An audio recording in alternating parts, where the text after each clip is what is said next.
విశ్వకర్మ సమారంభాం విశ్వరూపార్య మధ్యమాం అస్మదాచార్య పర్యంతాం వందే గురు పరంపరాం. నమో విశ్వకర్మనే. ఈరోజు ఒక చక్కటి సాయంకాలం వేళల్లో మన అంతర్జాతీయ వైశ్వకర్మణ ధార్మిక పరిషత్ వాళ్ళు నిర్వహించబోతున్న గురువుతో ముఖాముఖి ధర్మ సందేహాలు మరియు దానికి వాళ్ళకి సమాధానాలు అందించడానికి మన గురువులు అయిన వేద బ్రహ్మశ్రీ మరియు స్థపతిలు తామాడ మోహనరావు శర్మ ఆచార్య గురువు గారు వచ్చినారండి. అదిగాక ఈరోజు మనకి అతిథులుగా మన ఆచార్య చంద్రపాటి గురువు గారు కూడా పాల్గొన్నారు. ఇద్దరికి పాదాభి నమస్కారాలు. నేను ఒక శిష్యుడిగా మీ ఇద్దరికి నమస్కరించుకుంటున్నాను ఆచార్యులారా. ఈరోజు మన కార్యక్రమాన్ని మొదలెట్టడానికి మన గురువు గారికి ఇప్పుడు చెప్తున్నాం. గురువు గారు, మీరు మన కార్యక్రమాన్ని ప్రారంభించవచ్చు. గురుగారు. నమో విశ్వకర్మణే. గురుర్ బ్రహ్మ గురుర్ విష్ణు గురుర్ దేవో మహేశ్వర గురుర్ సాక్షాత్ పరబ్రహ్మ తస్మై శ్రీ గురవే నమః. వందే విశ్వకర్మాణం వాంఛితాత్ ప్రదాయకం యశ స్మరణ మాత్రాన విఘ్నా దూరా భవంతి. శ్రీ గురుభ్యో నమః. ముందుగా మా గురుదేవులు ఆచార్య చంద్రపాటి నాగవర ప్రసాద్ వారికి పాదాభివందనములు తెలియజేయచ్చు మన సభను ప్రారంభిద్దాం. ఇప్పుడు మనం అంతర్జాతీయ వైశ్వకర్మ ధార్మిక పరిషత్ అనేది మనం ప్రారంభించాము. ఈ ఉగాది తర్వాత రిజిస్ట్రేషన్ కూడా ఏర్పాట్లు చేస్తున్నాం. రిజిస్ట్రేషన్ అయిపోతుంది. ఇది ఎలా అంటే ఆంధ్ర నుంచి ఒక ముగ్గురు, తెలంగాణ నుంచి ముగ్గురు, కర్ణాటకలో ముగ్గురు, తమిళనాడులో ముగ్గురు, ముందుగా దక్షిణాది రాష్ట్రాలను కవర్ చేస్తూ మనం స్టార్ట్ చేస్తాం. దాని తర్వాత దీనిలో అన్ని రకాల వింగులు ఉంటాయి అన్నమాట. టీచర్స్ అని, పురోహితులని, తర్వాత లాయర్లు అంటే న్యాయవాదులు, ఇంజనీర్లు, ఇలా ఒక్కొక్క వింగులు ఉంటాయి. వారి యొక్క సేవలు కూడా మన సంస్థకు అవసరం ఉంటాయి. అందరూ కూడా సమిష్టిగా మనం పనిచేస్తాం. ఎలా అంటే గ్రామ స్థాయి నుంచి ఇప్పుడు అంతర్జాతీయ వైశ్వకర్మ ధార్మిక పరిషత్ అనేది కేంద్రం అనేది ఒకటి ఉంటుంది. ఇదే సంస్థలు అన్ని ఊర్లలో కూడా ఉన్న విశ్వ బ్రాహ్మణ సంఘాలతో టైఅప్ అవుతాయి అన్నమాట. అంటే ఆ సంఘాలని కూడా కలుపుకొని ఎక్కడ సమస్య వచ్చినా మన సంస్థ ద్వారా వాళ్ళకి సమాధానం చెప్తాం. వాళ్ళకి ముందుగా గైడెన్స్ ఇస్తాం. అది వాళ్ళు చేయి దాటిపోయినప్పుడు మనం నేరుగా అక్కడ కలగజేసుకొని వీలైతే మనం పోలీస్ స్టేషన్కి రిపోర్ట్ చేయడం కానీ, తర్వాత న్యాయస్థానాన్ని ఆశ్రయించడం కానీ, ఈ విధంగా మన హక్కులు పోరాటం కోసం మరియు మన యొక్క నైతిక విలువలను సాధించడం కోసం ఈ యొక్క సంస్థ ద్వారా మనం కృషి చేద్దాం. అదేవిధంగా మన సంస్థకి ఒక ఎజెండా కూడా ఏర్పాటు చేసుకున్నాం. ఆ ఎజెండా మనకి చాలా చక్కగా ఉపయోగం వస్తుంది. అది ఆల్రెడీ ఇదివరకే మన గ్రూప్ లో పెట్టాం. అది మన భరత్ గారు ఎజెండా మన స్క్రీన్ ప్లే చేస్తారు. తర్వాత ఇదేంటంటే మనకి మోటివేషన్ అనేసి ఇప్పుడు ఎవరో ఒక ఆచార్యులు అడుగుతున్నారు. ఈ మోటివేషన్ క్లాసెస్ అనేది చాలా అవసరం అండి. ఎందుకంటే మన విశ్వకర్మ వంశీయులు ఎవరు కూడా వాళ్ళేంటో వాళ్ళు తెలియకుండా ఉంది. ఎందుకంటే చాలా మంది ఇంట్లో విశ్వకర్మ ఫోటో ఉండదు, కానీ ఇతర దేవతల ఫోటోలన్నీ ఉంటాయి. వాళ్ళేంటో, వాళ్ళ యొక్క వంశం ఏంటో, ఇవన్నీ కూడా వాళ్ళు గ్రహించాల్సిన అవసరం ఉంటుంది. దానికి బోధకులు కావాలి, గురువులు కావాలి. ఒక్కలే కాదండి, చాలా మంది ఇటువంటి అంటే మన సంస్థ ద్వారా కొంతమంది అంటే కనీసం 100 మందిని శిక్షకులను తయారు చేద్దాం అనుకుంటున్నాం. అంటే వాళ్ళకి ఒక సిలబస్ తయారు చేసి ఇచ్చి, ఆ సిలబస్ ద్వారా వాళ్ళకి కొంత ట్రైనింగ్ ఇచ్చి, ఆ ట్రైనింగ్ తో ఊరు పంపిస్తాం అనమాట. అంటే ఇప్పుడు సమ్మర్ వెకేషన్స్ వస్తాయి, అంటే వేసవి సెలవులు. ఒకే చోట ఒకడే అయితే అందరికి అన్ని చోట్లకి వెళ్ళలేం కదా. మనం కొంతమందిని తయారు చేసి శిక్షక వర్గాన్ని వాళ్ళకి పంపిస్తాం సంస్థ తరపున. అలా పంపించేటప్పుడు ఈ సంస్థ ద్వారా జీతభత్యాలు కూడా వాళ్ళకి ఇవ్వాల్సి ఉంటుంది. అంటే వాళ్ళకి అకామిడేషను, దారి ఖర్చులు, వాళ్ళ భోజనాలు ఇవన్నీ కూడా ఇవ్వాల్సి ఉంటుంది.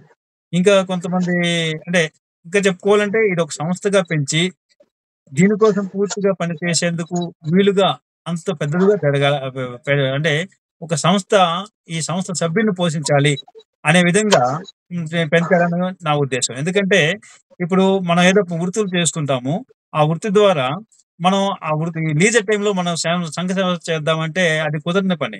ఇప్పుడు నేనే 100% పూర్తిగా డెడికేట్ గా నా జాతి కోసం నేను సేవ చేద్దాం అనుకుంటున్నాను. కానీ నా కుటుంబాన్ని పోషించే భారం నా నెత్తిపై ఉంది కనుక, నేను పూర్తిగా 100% నేను చేయలేకపోతున్నాను. ఎప్పుడో సెలవు ఉండే టైంలోనో, లీజర్ టైంలోనో, లేదంటే వేకువజామున లేచి కొన్ని అంటే వ్యాసాలు రాయడం ద్వారానో ఇలా చేయగలుగుతున్నాను. దానివల్ల మనం అంటే ఇప్పుడు రిజిస్ట్రేషన్ ఎప్పుడు ఒక 3 మంత్స్ బ్యాకే అవ్వాల్సింది. కానీ ఇది మనం చే మన వృత్తుల్లో పడిపోవడం అంటే మన కుటుంబ పోషణ మన పైన ఉండడం ద్వారా ఇది చేయలేకపోతున్నాం. కానీ మన సంస్థ గాని బాగా పెరిగి పెద్దదయిందనుకోండి, ఈ సంస్థే మనల్ని పోషించాలి. మనం దాని సంస్థలో పనిచేసే ఉద్యోగులుగా మారాలి.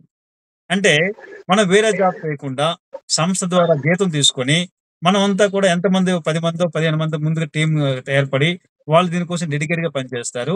అదే విధంగా మనం ఇంకా సంస్థ అలా పెంచుకుంటూ పోతుంటే ఏం లేదండి. ఇప్పుడు ఎలా పెంచుకోవాలనేది ఒక ప్రశ్న మీకుంటే, మనం 40,00,000 మంది ఉన్నామండి 2 రాష్ట్రాల్లో కలిపి. అదే 3 రాష్ట్రాలనుకోండి, ఆ సంఖ్య అలాగలా 20,00,000, 20,00,000 పెరుగుతూనే ఉంటుంది. రాష్ట్రంలో కనీస పక్షంలో 22-24,00,000 మందున్నారు ఒక రాష్ట్రంలో. అటువంటప్పుడు మనిషి ఒక రూపాయి అనుకున్న పక్కన పెట్టుకున్నా కూడా ఈ సంస్థ బలోపేతంగా చాలా పెద్ద బలోపేతంగా తయారవుతుంది.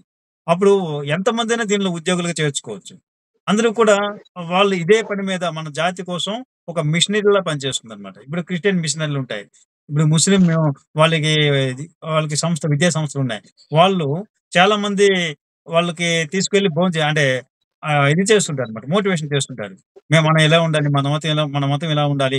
మనం ఈ విధంగానే వాళ్ళ మతం వాళ్ళకి వాళ్ళు మోటివేషన్ చేసి వాళ్ళకు అన్ని కూడా నూరి పోస్తుంటారు. అదే విధంగా క్రిస్టియన్స్ కూడా వాళ్ళ ఆదివారం చర్చికి ఖచ్చితంగా రప్పించుకొని వాళ్ళు కూడా ఎలా ఉండాలి? ఏం చేయాలి? మన ఆచరణ ఏంటి? మన ధర్మాలేంటి? అని వాళ్ళు చెప్తుంటారు. అందరూ కూడా వాళ్ళ ధర్మాలు చెప్పుకోవడానికి ఒక రోజు కేటాయిస్తుంటారు. దానికోసం వాళ్ళు ప్రత్యేకంగా ఉంటారనమాట. ఇప్పుడు క్రిస్టియన్ చర్చిల్లో పాస్టర్‌లు ఉంటారు గదండీ! వాళ్ళు దశమ భాగాలు తీసుకొని, వాళ్ళు చక్కగా వాళ్ళ ధర్మాన్ని ప్రచారం చేసుకుంటుంటారు. అందరికీ కూడా ఆహ్, మోటివేషన్ చేసి ఇంకా ధర్మాన్ని వ్యాప్తి చేస్తుంటారు. కానీ ఆ ధర్మము మన ఇది మన ఈ కంట్రీ ఏదైతే హిందూ కంట్రీ ఇది. అంటే సనాతన భారతదేశానికి హిందూ ధర్మాన్ని ఉండే ఏకైక కంట్రీ. మనకి ఈ దేశం విడిచిపెడితే మనకి వేరే దేశం సనాతన ధర్మాన్ని పాటించే దేశం మనకు దొరకదు. కనుక మనం 2 ఎజెండాలు మనకుండాలి. ఒకటేంటంటే మన సనాతన ధర్మాన్ని కాపాడుకునే అవసరం మనకు చాలా ఉంది. అదే సమయంలో మన యొక్క ఉనికిని కాపాడుకోవాలి. ఎందుకంటే మన ఉనికికి ఏమైందండి? ఇప్పుడు మనం బాగానే ఉన్నాం గదా! తింటున్నాం, తిరుగుతున్నాం, ఎంజాయ్ చేస్తున్నాం. అది కాదండి. మన ఉనికి అంటే మన ఉనికి ఇప్పుడు చాలా ప్రమాదంలో ఉంది. ఎవరైతే మన సో కాల్డ్ శత్రువులు మార్కెట్‌లో ఉన్నారో వాళ్ళేం చేస్తున్నారు, వాళ్ళు ఎక్కడ ఉపన్యాసం చెప్పినా, టీవీలో డిబేటింగ్ చేసినా, ఒక ధార్మిక ప్రసంగంలోనైనా వాళ్ళు పని కట్టుకొని మరీ కంసాలి వాడు శూద్రుడు, వాడు పురోహితుడు చేయకూడదు. అసలు వాళ్ళేదో శిల్పాలు చెప్తే మేము ప్రాణం పోస్తాము. ఇటువంటి తప్పుడు మాటలనమాట. ఇవన్నీ తప్పుడు మాటలు. ఇవన్నీ శాస్త్రబద్ధం కావు. ఇవన్నీ మన పైన జనాల్ని చులకన చేయడం కోసం, జనాల యొక్క మనసులో మనల్ని చులకన చేయడానికి కోసమే ఇటువంటి ప్రసంగాలు వాళ్ళు పనిగట్టుకొని చేస్తున్నారు. అందుకే మనం ఒక శక్తిగా తయారై వాళ్ళని ఎదిరించి మనమేంటో మనం నిరూపించుకోవాలి ప్రజల చేత. ఇప్పుడు వాళ్ళేంటి ప్రజల్లో విషం నూరిపోశారు. మనం ఏం చేస్తామంటే ఆ విషానికి విరుగుడిచ్చి మనమేంటో, మన స్థాయి ఏంటో, మనం ఎందుకు పుట్టామో, మనం చేస్తున్న త్యాగాలేంటి, మన పూర్వీకులు చేసిన త్యాగాలేంటి, మనం ఇప్పుడు ప్రజలందరూ ఒక దేవతా మూర్తిని చూస్తున్నారంటే దానికి కారణం ఎవరు? ఓ ప్ర బటి బ చక్కగా బట్టలు కడుతున్నారంటే దానికి కారణం ఎవరు? కడుపు నిండా భోజనం చేస్తున్నారంటే దానికి కారణం ఎవరు? ఇవన్నీ కూడా మనం వైదికంగా నిరూపించగలుగుతున్నాం. కానీ ఇది ప్రజలకి అందరికి చేరాలి. చేరడానికి మనకొక సంస్థ కావాలి. ఆ సంస్థని మనం తయారు చేసుకుంటాము త్వరలో. ఇది నా ఉద్దేశంలో నేను చేయగలనని నాకు ఆ భగవంతుడి యొక్క భరోసా ఉంది. మా గురువుల ఆశీర్వాదం ఉంది. తర్వాత మన వైశ్వకరమైన పెద్దలందరూ కూడా నాకు చాలా ప్రోత్సాహం చేస్తున్నారు. 3 రాష్ట్రాల్లో కూడా ప్రోత్సాహం ఉంది. కనుక నేను సమర్థవంతంగా ముందుకెళ్ళగలుగుతాను. ఇది మన సంస్థని ఒక పెద్ద సంస్థగా అంటే ఇప్పుడు ఈ వేరే సంస్థను ఉదాహరించడం అవసరమే. ఇప్పుడు హైదరాబాద్‌లో శివశక్తి అనే ఒక సంస్థ ఉంది. సంస్థ ఏ విధంగా సంస్థ పె పెరిగి వాళ్ళు ముందు చిన్నదిగా యూట్యూబ్ ఛానెల్‌తో స్టార్ట్ చేశారు. ఇప్పుడు పెద్ద సంస్థగా వాళ్ళు ఒక ఆఫీస్ పెట్టుకొని, కొనుక్కొని, ఆఫీస్ చేసుకొని, ఆ సంస్థ ద్వారా జీతాలు తీసుకొని వాళ్ళు పూర్తిగా 100% దానికోసం పనిచేస్తున్నారు. ఇప్పుడు మనం చేయాలంటే మనకు ఒక స్టూడియో కావాలి, ఒక ఆఫీస్ కావాలి. ఇప్పుడు చూడండి అన్ని రాష్ట్రాలు అంటే అన్ని రాష్ట్రాల్లో ప్రతి గ్రామీణ స్థాయిలో కూడా మనం వాళ్ళందరిని కంట్రోల్ చేయాలంటే ఎంత పెద్ద వర్గం కావాలి మనకి కంట్రోల్ చేసే పాలనా వర్గం కావాలి. ఒక్కొక్కళ్ళకి కొన్ని ఊర్లు అప్పజెప్పాలి. వాళ్ళకి అంత కంటిన్యూ‌గా కాంటాక్ట్‌లో ఉంటారు. ఈ విధంగా మనం చాలా పనులు చేయాల్సి ఉంటుంటుంది. కొన్ని యాక్టివిటీస్ ఉంటాయి. ఆ యాక్టివిటీస్ చేయాలంటే పెద్ద ఆర్గనైజేషన్.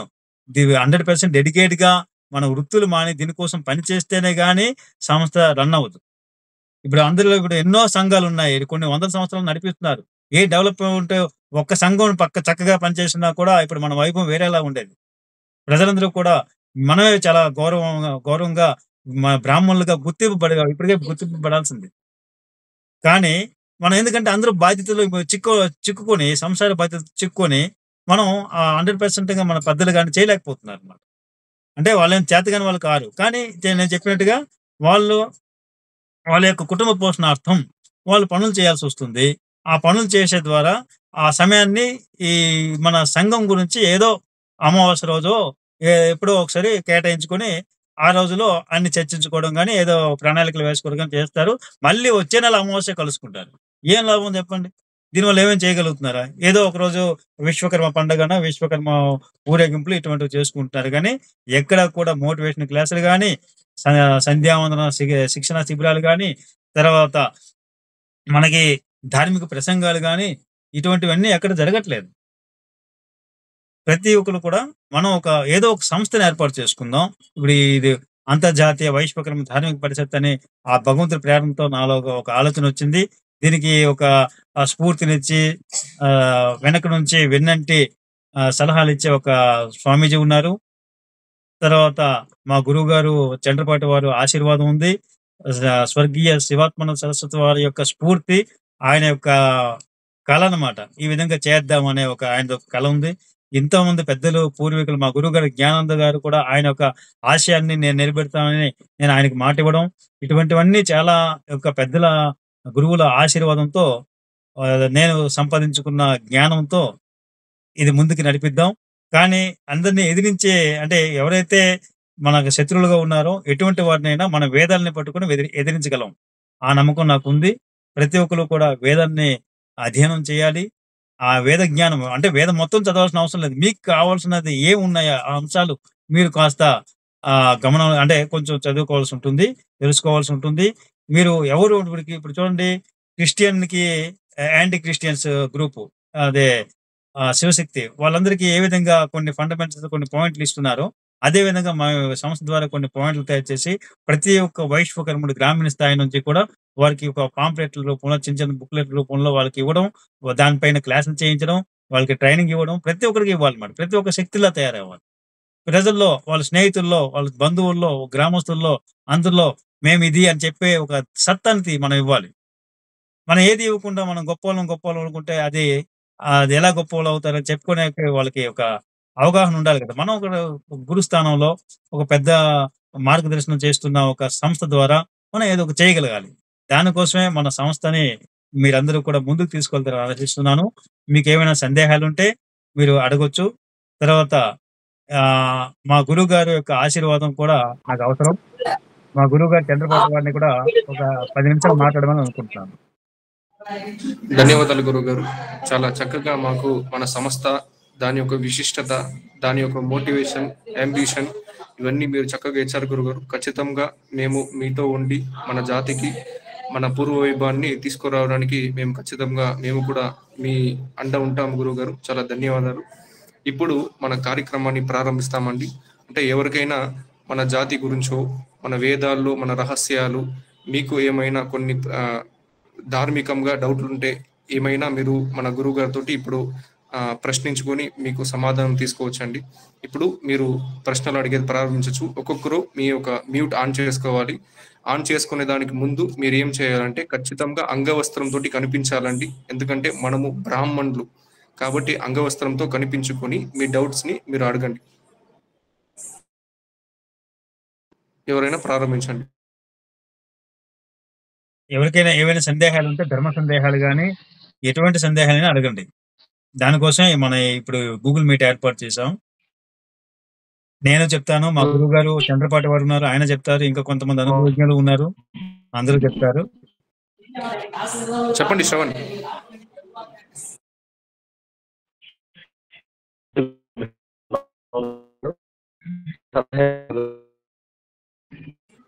మీది వీడియో వాయిస్ రావట్లేదు శ్రవణ్ గారు. ఆడియో ప్రాబ్లంగా ఉందండి. మళ్ళీ మీరు లెఫ్ట్ అయ్యి మళ్ళీ జాయిన్ కండి. వేరే ఏమైనా అడుగుతారా?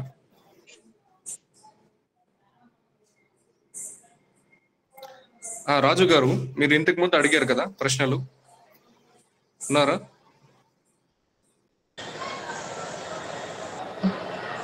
ఆయన ఫోన్ పక్క పెట్టేసి కృపాచార్యులు వారు పోయినట్టున్నారు ఆయన. ఓకే, మీరు మ్యూట్ చేసుకోండి. కృపాచార్యులు వారు హ్యాండ్ రైజ్ చేశారు. అవునండి, అవును, అమరావతి ఆచార్య. నమో విశ్వకర్మనే గురువులకు, నమో విశ్వకర్మనే. ఆచార్య నమస్కారములు. ఆచార్య తాము మోహన్ రావు శర్మ గారికి నమో విశ్వకర్మనే. నాకు సందేహం ఏమంటే, మన విశ్వకర్మ భగవాన్ని చతుర్ముఖ 4 ముఖాలతో పాటు 5వ ముఖం కూడా ఈశాన్య ముఖం చూపిస్తున్నారు. కానీ ఫోన్ కొంచెం పక్కన పెట్టుకోండి ఆచార్య, ఫోన్ కొంచెం పక్కన పెట్టుకోండి, వాయిస్ వినపడటం లేదు. హలో, వినపడతలేదా? ఇప్పుడు అంటే మొబైల్ పక్కన మన విశ్వకర్మ భగవానుని 4 దిక్కుల 4 ముఖాలతో పాటు ఈశాన్య ముఖంగా ఇంకో ముఖం చూపిస్తున్నారు. కానీ పాత చిత్రంలో 5వ ముఖం ఊర్ధ్వముఖంగా ఉన్నది. ఏది సరి అయినది? ఊర్ధ్వముఖంగా 4 దిక్కుల 4 ముఖాలు ఉంటే 5వ ముఖం ఊర్ధ్వముఖంగా ఉంటుందని కొన్ని చదివినాను, కొన్ని చూశాను. మా దగ్గర పాత ఫోటో ఉన్నది. మరి దానికి ఏది కరెక్ట్ అనేది, ఏది నిజం, దాని గురించి తెలియజేయగలరు? చాలా మంచి సందేశం అడిగారు. అది యాక్చువల్లీ ఊర్ధ్వముఖం కరెక్ట్ అండి. ఇప్పుడు ఊర్ధ్వముఖం ఎప్పుడు చేస్తామంటే, అప్పుడు సద్యోజాతం అంటే మొదటి ముఖం మధ్యది కనిపిస్తుంది, 2 వైపులా 2 దిక్కులు 2 ముఖాలు కనిపిస్తాయి. తర్వాత వెనక దిక్కున ఒక ముఖం కనిపించదు.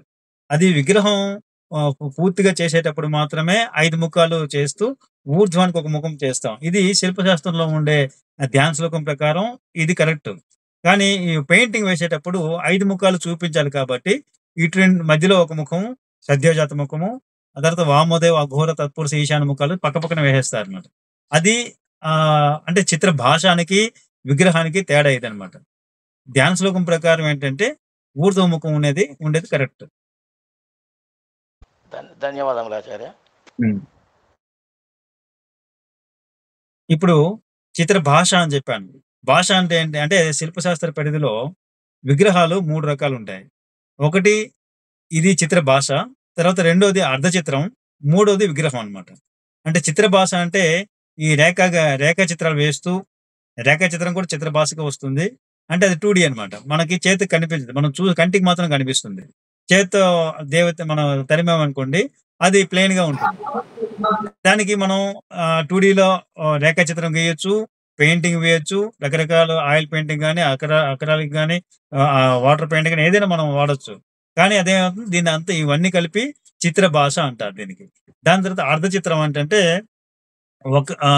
చూడండి, ఒక రూపాయి బిల్ల ఒక కాయిన్ అనుకోండి, దానిలో ఒక డెప్త్ లో అంత నీట్ గా ప్రతి ఒక్క శిల్పం యొక్క హొయలు 3 సింహాల బొమ్మ అనుకున్నా కూడా చక్కగా అన్ని మన ఏ లోపం లేకుండా కనిపిస్తుంది. దాన్ని అర్ధ చిత్రం అంటారు. అదే ఒక నుంచి కూడా 3 ఇంచులు, 4 ఇంచులు, 5 ఇంచులు, 6 ఇంచుల వరకు కూడా అర్ధ చిత్రం చేయొచ్చు. ఇంకా పెద్ద విగ్రహం అయితే 1 ఫీట్ అయినా కూడా అర్ధ చిత్రం అవుద్ది. అంటే దీన్ని అర్ధ చిత్రం అంటారు. అంటే వెనక వైపు మనకి కనిపించదు. మనం చేత్తో మనం తాకామంటే దాన్ని మనం ఇది విగ్రహంగా పలానా విగ్రహం అని మనం గుర్తు పెట్టచ్చు అన్నమాట. అదే ఇది అర్ధ చిత్రం అంటారు. దాని తర్వాత 3ది అంటే విగ్రహం. ఈ విగ్రహం ఏంటంటే పూర్తిగా సంపూర్ణంగా విగ్రహం తయారవుతుంది 4D లాగా. అంటే మొత్తం ఫ్రంట్ కి, సైడ్ కి, బ్యాక్ అంతా కూడా మనకు కనిపిస్తుంది. ఇప్పుడు మన అమరవాది కృపాచార్యులు అడిగినట్లుగా 5 తలలు ఉన్నటువంటి 5 శిరస్సులు కలిగినటువంటి పరమాత్మ విశ్వకర్మ విగ్రహం, సాకార రూప విగ్రహాన్ని చేయాలనుకున్నప్పుడు ఈ విగ్రహం అనేది మీకు సంపూర్ణంగా శిల్పశాస్త్రంలో ఉండే ధ్యాన శ్లోకం ప్రకారం మీరు నిరూపించవచ్చు, చూపించవచ్చు అన్నమాట. ఇది ఆ చిత్రంలో ఉండే, నేను చిత్ర భాష అన్నాను కదా, మీరు ఎవరు అడగలేదు. ఆ ప్రశ్న నేనే వేసి మీకు నేను దానికి ఆన్సర్ ఏమైనా చెప్పాను. ఇంకా ఎవరైనా ప్రశ్న ఉంటే అడగండి. నమో విశ్వకర్మనే ఆచార్య, నేను భరత్ని. నాకు చిన్న డౌట్ ఉంది, అడగచ్చా? అడగండి. అయితే ఆచార్య మనము నార్మల్‌గానే ఎప్పుడు ఈ క్వెషన్ నాకెప్పుడు బుర్రలో ఉంటది. ప్రతిసారి అడుగుతూనే ఉంటా ఇదే క్వెషన్‌ని. అంటే ఇప్పుడు దేవీ తత్వం గురించి మాట్లాడుకుంటే మన దాంట్లో నార్మల్‌గా ఇప్పుడు సానగ సనాతనాది పంచబ్రహ్మర్షులు గాని, మనుమయాది బ్రహ్మలు గాని, లేకపోతే పంచమూర్తులు గాని వీళ్ళకి శక్తి తత్వాలుగా పక్కన ఇచ్ఛాశక్తో, జ్ఞానశక్తో లేకపోతే ఏదో ఒక శక్తి పరంపరని పక్కన వాళ్ళకి సతీదేవి అంటే వాళ్ళ భార్యల్లాగా, అర్ధాంగిలాగా పెడుతున్నాం గదా! అయితే ఇప్పుడు మనము నార్మల్‌గా విశ్వకర్మనే అంటే మన కోర్ ఫిలాసఫీలో ఆయననే భగవంతుడిగా భావిస్తాం. అంటే ఆయననే మూలతత్వంగా భావిస్తాం గదా! అయితే ఇప్పుడు మనము ఇప్పుడు కంచి కామాక్షి అమ్మవారు గాని, మహామాయ అమ్మవారు గాని, లేదా కాళీ అమ్మవారు గాని వీళ్ళందరిని పూజిస్తున్నాం గానీ, వీళ్ళందరి ప్రస్తావన వేదంలో ఎక్కడైనా ఉందా? ఒకవేళ ఉంటే మనం ప్రామాణికంగా తీసుకోవచ్చా? అన్నట్టుగా అది నాకొక డౌటుంది. అంటే ఇప్పుడు మనం కాళీ అమ్మవారు గాని, మహామాయ అమ్మవారు గాని వీళ్ళందరిని తీసుకుంటే శక్తి తత్వాలంటే పార్వతీ తత్వంగానే, అది శివ పరివారంగానే, పౌరాణికంగానే చాలా మంది అంటే వైదికం గాకుండా పురాణాల్ని ప్రాధాన్యం చేసుకున్న వాళ్ళకి సంబంధించినట్టుగా అయితది గదా! మనం వైదిక సాంప్రదాయానికి సంబంధించిన వాళ్ళం కాబట్టి దీన్ని సపోర్ట్ చేయవచ్చా? చేయకూడదా? ఒకవేళ చేస్తే ఆధారాలు ఏమైనా ఉన్నాయనేది నా డౌట్ ఆచార్య. కొంచెం దీని కొంచెం క్లారిటీ ఇవ్వండి. భరత్ గారు మీరు వీడియో ఆన్ చేసుకోండి. సార్ నేను కొంచెం వీడియో చూడండి, ఆన్ మీ చేయలేను ప్రశ్నకి అన్నయ్య. మీ అంటే ప్రశ్నకి బయట ఇక్కడ కూర్చున్న భరత్ హాస్పిటల్‌లో. గారు మీ ప్రశ్నకి ఎన్ని లైకులు వచ్చాయి చూడండి. అంటే ఇదే ప్రశ్న ఎంతో మంది మనసులో ఉంది. సార్.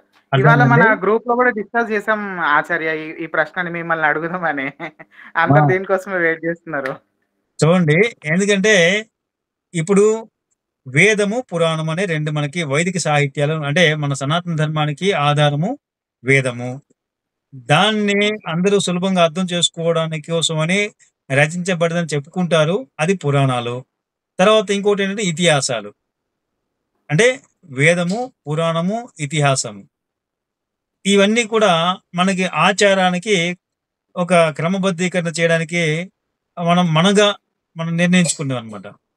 ఇప్పుడు వేదాలనేది మనకు ప్రామాణికం అండి. మనం వేదమే ప్రమాణం ఎందుకు తీసుకోవాలంటే, వేదం అనేది ఎటువంటి తారతమ్యం లేకుండా ఉన్నది ఉన్నట్లుగా చెబుతుందండి. ఇప్పుడు విశ్వకర్మ పరమాత్మని ఏ వేదం చూసినా మనకు కనిపిస్తుంది.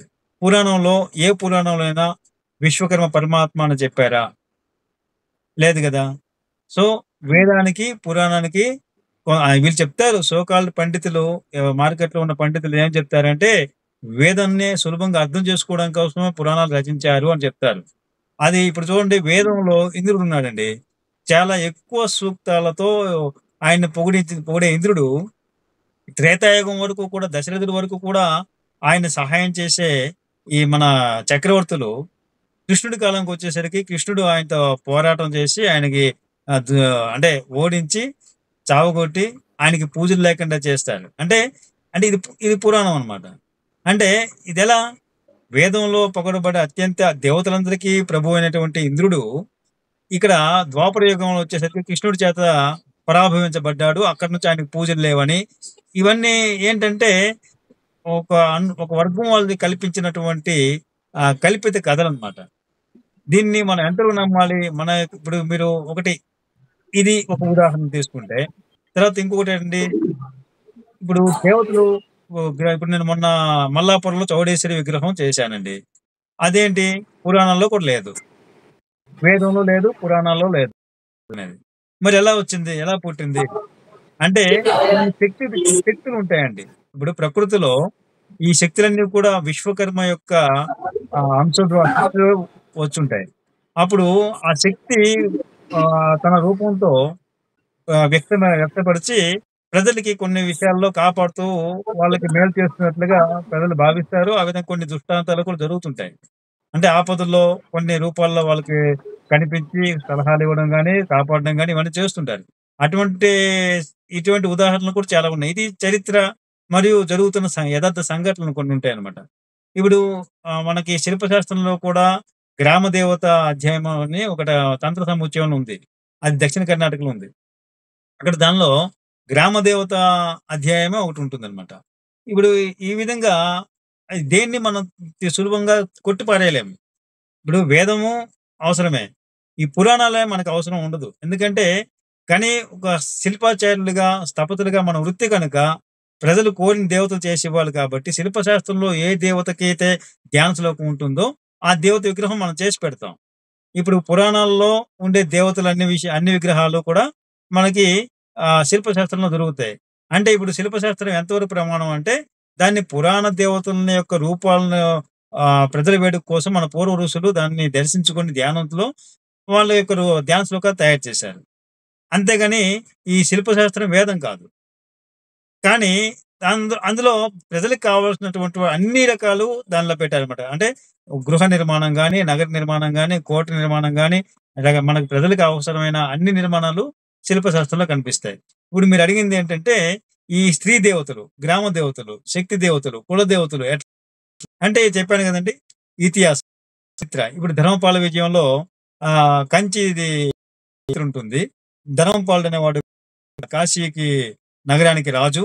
ఆయన విశ్వకర్మ వంశ ఒక అంటే అప్పుడు కాశీ ప్రభుకి చక్రవర్తి అని పిలిచేవారు. అయితే ఆయనకి 9 కొడుకులు ఉంటారు. ఆ 9 కొడుకులు కూడా వాళ్ళ వృత్తి ఏంటంటే కంచరం పని. అంటే కంచరం అంటే లోహ శిల్పము. లోహాలను ఉపయోగించి కొన్ని మిశ్రమాలు తయారు చేసి దాంతో కంచు, ఇత్తడి, రాగి, వెండి ఇటువంటి లోహాలతో కొన్ని పాత్రలు తయారు చేయడం గాని, వస్తువులు తయారు చేయడం గాని, ఆభరణాలు తయారు చేయడం గాని, ఇటువంటివన్నీ చేసే యొక్క ప్రధాన వృత్తిగా వాళ్ళు ఉండేవారు. ఆ వృత్తిని ఇటు రాజకీయము, తర్వాత రాజనీతి శాస్త్రము, అన్ని నేర్చుకుంటూ, యుద్ధ విద్యలు నేర్చుకుంటూ అన్నిట్లోనూ ఒక గాను శాస్త్రాన్ని అధ్యయనం చేసిన శాస్త్రజ్ఞులు, పెద్ద శిల్పాచార్యులు గాను అన్ని విధాలుగా వాళ్ళ యొక్క పెట్టుండేవారంట. అటువంటి అన్ని నటిస్తూ వాళ్ళు స్వధర్మాన్ని విడిచిపెట్టుకుంటూ ప్రజల్ని కాపాడుకుంటూ అత్యంత వైభవంగా వారు పరిపాలన చేసేవారు. అటువంటి సమయంలో ఈ కంచి కామాక్షి ఉదంతం దాని గురించి వీడియో సెపరేట్‌గా ఉంది. ఇప్పుడు మళ్ళీ చెప్తే ఇంకొకరు ప్రశ్న అడిగే సమయం పోతుంది కాబట్టి షార్ట్ కట్‌లో చెప్తాను. ఇప్పుడు ఆ కంచి కామాక్షి ఉదంతం ఎలా ఉంది, మనకు వీడియో ఉంది, మీకు లింక్ ఇస్తాను. అక్కడ మన కులదేవత ఎట్లా అవుతుంది, ఇది చరిత్ర అన్నమాట. ఆవిడ కంచి కామాక్షి రాజు కొడుకుల్ని ముగ్గురిని కాపాడుతూ, ఇదిగో నేను కాపాడని, ఈ రోజు నుంచి మీ విశ్వకర్మ వంశానికి నేను రక్షణగా ఉంటాను అని చెప్తారు. ఇంకొక కథలో వీరభద్రుడు కూడా రక్షణగా నియమించబడు. సో ఈ విధంగా మనకి రక్షణ కోసమే ఈ కాళికాంబ అనే కర్ణాటక ప్రాంతంలో, మహమ్మాయ అనే తెలంగాణ ప్రాంతం, కామాక్షి అనేది ఆంధ్ర తమిళనాడు ప్రాంతంలో, కంచి కామాక్షి అని తమిళనాడులో, ఈ విధంగా ఒక్కొక్క చోట ఒక్కొక్క పేరుతో పిలిచినా కూడా ఆ రూపం మాత్రం పాశాంకుశము, ఖడ్గము, తర్వాత కపాలము, ఈ రూపం ఉంటుంది. ఆ కపాలాన్ని కొన్ని చోట్ల కుంకుమ బడినిగా మారుస్తారు, కుంకుమ బడినిగా. కానీ ధ్యాన శ్లోకం ఉండేది కపాలం అన్నమాట. ఇదే రూపంలో మహమ్మాయి అంటాము, కాళికాంబ కర్ణాటకలో అంటాము, కంచి కామాక్షి కంచి కామాక్షి అంటాము. తర్వాత ఆంధ్రాలో కామాక్షి, కంచి కామాక్షిగా ఆంధ్రాలో కూడా ఎక్కువ వాడతారు. ఈ విధంగా మనకు దక్షిణాదిలో మనం కులదేవతగా మనం కొలుస్తాం.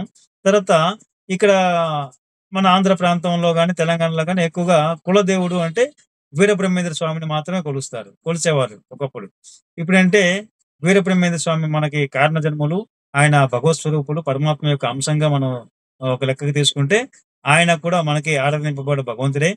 ఆ విధంగా గోవిందమ్మని, తర్వాత ఈశ్వరి మాతని, ఇవన్నీ మనం కులదేవతలుగా మనం ఉపయోగించుకొని వాళ్ళని ఆరాధిస్తే వారి యొక్క అనుగ్రహానికి అంటే ప్రాప్తులు అవుతున్నాం. కనుక దేవతలు ఇప్పుడు చూడండి, నరేంద్ర మోడీ ఉన్నారు. వార్డు మెంబర్ నుంచి గ్రామ సర్పంచులు, ఎమ్మెల్యేలు, తర్వాత ఎంపీలు, ఇవన్నీ తర్వాత గవర్నమెంట్ సెక్టర్ లో పోలీసులు, తర్వాత అన్ని ఆడళిత వర్గం అంటే కార్యవర్గాలు, అన్ని ఉద్యోగాలు ఉన్నాయి కదా, అన్ని సంస్థలు, డిపార్ట్మెంట్లు ఉన్నాయి. ఇవన్నీ కూడా అంటే శక్తి వినిమయం అనమాట, ఒక అధికార వినిమయం చేయడం అనమాట. ప్రధానమంత్రి ఉంటాడు, కానీ ఆయన ఒక ఆర్డర్ పాస్ చేయడానికి ఇంతమంది ఉద్యోగులు ఏ విధంగా ఉపయోగించుకుంటారో, ఇంతమంది మినిస్టర్లు, వార్డు బాయ్ నుంచి మినిస్టర్ల వరకు ఏ విధంగా చేస్తారో, అదే విధంగా పరమాత్మ విశ్వకర్మ ఈ అందరి దేవతలను ఉపయోగించుకుని తన యొక్క ప్రజల్ని ఆయన ఆ విధంగా మనం భావించుకోవాల్సి ఉంటుంది. కానీ ఇక్కడ అంటే మీరు ఇవన్నీ కూడా దేవతలు అన్నమాట. మీ యొక్క కోరికలు తీర్చుకోవడం కోసం మీరు ఇతర దేవత ఆరాధన చేయాల్సి ఉంటుంది. దేవత ఆరాధన చేసేవాళ్ళు మాకు మోక్షం వచ్చేస్తుంది అనుకుంటే, విష్ణు ఏంటంటే దేవత, ఆయన పరమాత్మ కాడు. ఆయన విశ్వకర్మ సృష్టిలో ఒక దేవత. శివుడు కూడా విశ్వకర్మ సృష్టిలో ఒక దేవత. సో వీళ్ళంతా ఏంటంటే వీళ్ళకి లిమిటేషన్స్ ఉంటాయన్నమాట. ఇప్పుడు ప్రళయం వచ్చేటప్పుడు ఇప్పుడు విశ్వకర్మ ద్వారా ఏ విధంగా సృష్టి జరుగుతుందో అదే సృష్టి విశ్వకర్మ గర్భంలోకి మళ్ళీ వెళ్ళిపోతుంది. అలా వెళ్ళిపోయేటప్పుడు ఈ ఎవరైతే ప్రధాన దేవతలుగా బ్రహ్మ, విష్ణు, ఈశ్వర మొదలైన శక్తి దేవతలు అందరూ ఉన్నారో అందరూ కూడా మళ్ళీ విశ్వకర్మ గర్భంలోకి వెళ్ళిపోతారు.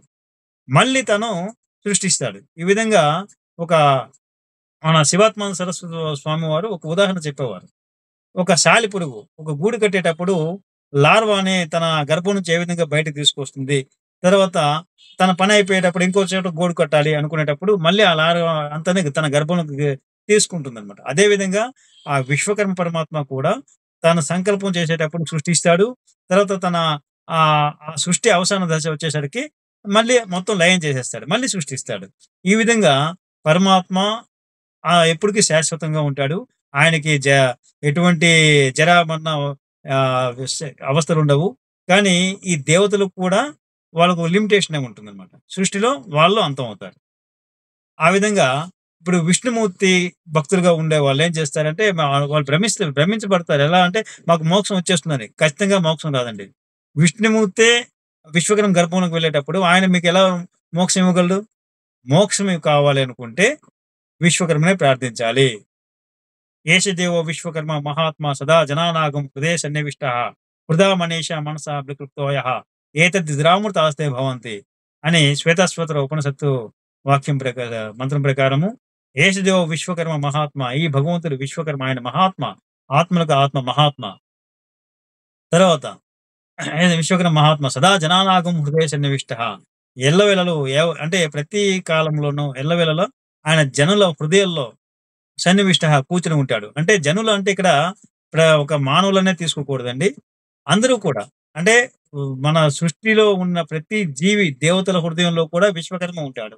అదేవిధంగా పశుపక్షి ప్రాణులు ఉంటాయి కదా, వాళ్ళ హృదయాల్లో కూడా విశ్వకర్మ ఉంటాడు. ఎందుకంటే ఇవన్నీ ఆత్మస్వరూపాలు అన్నమాట. ఇప్పుడు ఎవరో ఒక మహానుభావుడు పుడతాడు, ఆయన దేవుడిగా కొలుస్తారు. ఎందుకు? ఆయన చేసిన మంచి పనే దైవత్వం. కనుక మానవుడే మాధవుడయ్యే అవకాశం కూడా ఆ భగవంతుడు విశ్వకర్మ మానవుల్లో అటువంటి శక్తిని మనలో పెట్టాడు. మనం గ్రహించకుండా మనం ఏదో అల్పులమని, మనకేది శక్తి సామర్థ్యం లేవని భ్రమించి మనం సామాన్యంగా బతికేస్తుంటాం. అలా కాకుండా మనం కూడా సాధించి మనం భగవంతుడికి సమానంగా మనం మారవచ్చు. భగవంతుడు ఏ విధంగా సృష్టికి ప్రతిష్ఠ చేస్తారో మనం వీరబ్రహ్మేంద్ర స్వామి బోధించినటువంటి ఇప్పుడు సప్త భూమికలు అంటే మూలాధారం, స్వాధిష్టానం అనే అష్టాంగ యోగాలలో ఆ సిద్ధులు వస్తాయి కదండి. అంత సహస్రారం గెలిచిన మానవుడు, సహస్రార చక్రాన్ని గెలిచిన మానవుడు ఆయన పరమాత్మతో అంటే సమానం అయిపోతాడు అనమాట. ఆయన సృష్టికి ప్రతిష్ఠ చేయగలడు అని ఇంత శక్తి కూడా మానవుల్లో పెట్టిన ఆ విశ్వకర్మ భగవానుడే గొప్పవాడు. ఆయన ఎవరైతే ప్రార్థిస్తారో వాళ్ళే మోక్షాన్ని సంపాదించుకోగలుగుతారు. ఇప్పుడు చూడండి, సదా జనానాగం హృదయ సన్నివిష్ట హృదా మనీష మనసా వికృప్తోయ ఏతద్రామృతాస్తే భవంతి. ఎవరైతే తన హృదయంలో ఉన్నటువంటి ఆ పరమాత్మ విశ్వకర్మని కనుగొంటారో వాళ్ళే విధిరామృతాస్తే భవంతి. అంటే వాళ్ళు అమృతత్వాలు అవుతారు. అంటే అమృతత్వం అంటే ఇక్కడ మోక్షము. అంటే ఎల్లవేళకు శాశ్వతమైన పదవి ఏంటంటే మోక్షము. ఆ మోక్షం అంటే ఏంటి? ఆ విశ్వకర్మలో లీనమవ్వడము, పరమాత్మలో లీనమవ్వడం అంటే జన్మరాహిత్యము. ఈ జన్మరాహిత్యం కోసమే మన ఋషులు, మునువులు, యోగులు, సిద్ధులు అందరూ కూడా ప్రయత్నం చేస్తుంటారు. అది ఈ రహస్యం. మీ ప్రశ్నకి సమాధానం దొరికిందా అండి? గురువుగారు దొరికిందండి. గురువుగారు దీనికి రిలేటెడ్‌గా ఒక చిన్నది డౌట్ వేరే వాళ్ళని కూడా అడగనిస్తే ఒక్క డౌట్. అంటే ఇప్పుడు శంకరాచార్యులను కూడా మనం మన వాళ్ళగానే కన్సిడర్ చేస్తాం కదా. ఆయన కూడా అంటే షణ్మతాలను స్థాపించినప్పటికీ శాక్తోపాసనలు కొంచెం ఆయన ఆరితేరినట్టుగా శ్రీచక్రోపాసన, శ్రీ విద్యోపాసన మనకు సంబంధించి శక్తి దేవతలు అందరిని ఆరాధిస్తారు కదా. మనం కూడా శక్తి దేవతను ఆరాధిస్తాం కదా ఏదో విధంగా, అంటే ఏ రూపంలో అయినా కానీ. ఉదాహరణకు బ్రహ్మంగారే మంచాలమ్మ అనే గ్రామదేవత అమ్మవారి ద్వారా ఆయన కూడా ఒక లబ్ధి పొందిందని ఇట్లా. అట్లా శ్రీ విద్య సాంప్రదాయాన్ని మనం సపోర్ట్ చేయొచ్చా అని అడుగుతున్న గురువు. అంటే మా ఇంట్లో చిన్నప్పటి నుంచి శ్రీ విద్య సాంప్రదాయం, శ్రీచక్రము, లలిత ఉపాసన ఉంది చిన్నప్పటి నుంచి. బ్రహ్మంగారి ఆరాధన, విశ్వకర్మ ఆరాధనతో పాటుగా ఇది కూడా చేస్తున్నాము. అంటే నాకు ఈ మధ్య కాలంలో అవి అంటే వేదంలో ఎక్కడ లేవు కదా, వీటిని మనం పూజించవచ్చా అన్నట్టుగా ఇప్పుడు మీరు ఇంతకుముందు చెప్పిన సమాధానం నాకు అన్వయించుకున్నా, కరెక్ట్ గానే అనిపించింది. మీరు ఒకసారి మీ వాక్ ద్వారా ప్రశ్నలా ఉండాలి. మీరు ఉపన్యాసంలో అయిపోకూడదు. ప్రశ్నలా అడగండి. మీరు ప్రశ్న నాకు అర్థమైంది. చూడండి, ఇప్పుడు చెప్తాను వినండి. మనకి దశ మహావిద్యలని ఉన్నాయండి, అష్టసిద్ధులని ఉన్నాయండి.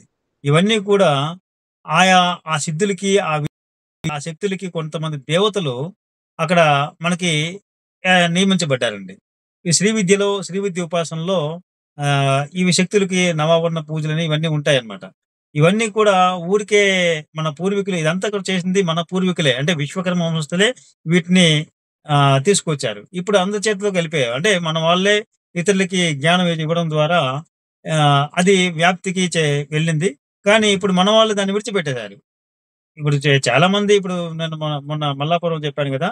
అక్కడ అక్కడ అర్చకులు పూర్వ అర్చకులేంటంటే చాలా శక్తివంతులనమాట. వాళ్ళు దశమహావిద్యలు నేర్చుకొని, తర్వాత మోడీ విద్యలు నేర్చుకొని ప్రజల్ని కాపాడుకుంటూ అవసరాల్లో ఉపయోగపడుతూ ఉండేవాళ్ళనమాట. ఇక్కడ ఇంకా కర్ణాటకలో, ఆంధ్రాలో చాలా మందికి తెలీదు. ఆంధ్రాలో ఇక్కడ కర్ణాటకలో ఎక్కువ శాతం అంటే నా జ్ఞానం పరిపక్వత వచ్చేటప్పుడు కర్ణాటకలో వచ్చేసాను కాబట్టి, ఇక్కడ ప్రాంతంలో ఎంత మన జాతి ఏ విధంగా డెవలప్ అయిందో బాగా అధ్యయనం చేశాను. అక్కడ మనకి ఇంకా చాలా డెవలప్ చేయాల్సిన అవసరం చాలా ఉంది ఆంధ్ర, తెలంగాణలో. కానీ ఇక్కడ కర్ణాటకలో చాలా ఎన్నో రెట్లు చాలా మంచిదనమాట. చాలా జరుగుతుందిక్కడ. ఇక్కడ ఆచారం గాని, సాంప్రదాయం గాని. ఇప్పుడు అష్టసిద్ధులు గురించి దశమహా విద్యల గురించి చెప్పుకోవాలనుకుంటే, ఇప్పుడు మనకు వామాచారమును, దక్షిణాచారం 2 ఉన్నాయండి. ఈ 2 కూడా ఉన్నాయి కదా! దక్షిణాచారంలో చేసేవాళ్ళు సాత్వికులు, వైదికులు. వామాచారంలో చేసిన వాళ్ళు తాంత్రికులు. వాళ్ళు, వాళ్ళు కూడా కొన్ని శక్తి దేవతలను వీరభద్రుడిని, కాళికమ్మని తర్వాత ఇతరత్రా కొన్ని శక్తి దేవతలున్నారు. అందరిని వాళ్ళు ఆవాహన చేసుకొని, వాళ్ళు శ్మశానంలో పూజ చేస్తారు. ఈ విధంగా వాళ్ళకి శక్తులొస్తాయి. ఇప్పుడు ఒక శక్తులు ఇప్పుడు అబద్ధం కొట్టిపారలేం గదా! వాళ్ళ శక్తులు చూపిస్తున్నారు, ప్రదర్శన చేస్తారు, అవసరమైతే ప్రయోగం చేస్తారు. ఇవన్నీ ఉన్నాయి గదా! లేదంటేనే ఇవన్నీ చేస్తారా? చేయరు. కాలమాన పరిస్థితుల ప్రకారం ఆ సాధన చేయడానికి మన పరిస్థితులు అనుకూలించవు. కాబట్టి మార్గం వెళ్ళడం అనేది చాలా ప్రమాదకరం అన్నమాట. కానీ ఈ మంచి గురువు దొరకాలి. చెప్పే గురువులుండాలి. ఆ గురువుకు కూడా సాధన ఉండాలి. గురువు దగ్గర ఒక చిన్న మంత్రం మీరు ఉపదేశం చేసుకున్నా కూడా ఆ మంత్రం మీకు సిద్ధిస్తుంది. కొన్ని అనుభూతులు కలుగుతాయి. కొన్ని శక్తులు మీరు సంపాదించ నాకుండే కొన్ని అనుభూతుల ప్రకారం నా అనుభవంతో చెప్తున్నాను. అన్ని శక్తులను కూడా కానీ శాశ్వతం కాదండి. మీకు మోక్షాన్ని ఇవ్వలేవు.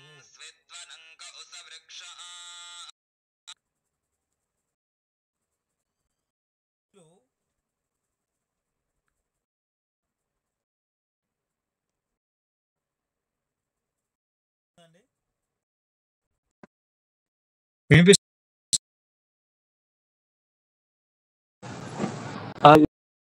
అదే కాల్ వచ్చింది. కాల్ రావడం ద్వారా ఈ శక్తులు అనేవి ఉంటాయండి. ఇంకా మనం శక్తుల వెనక వెళ్లకుండా మనం యొక్క మానవుడి గురువు ఏంటంటే మోక్షం. ఆ విశ్వకర్మ చేరుకోవడం. ఒక విధంగా విశ్వకర్మ వంశీకులందరూ కూడా చాలా అదృష్టవంతులండి.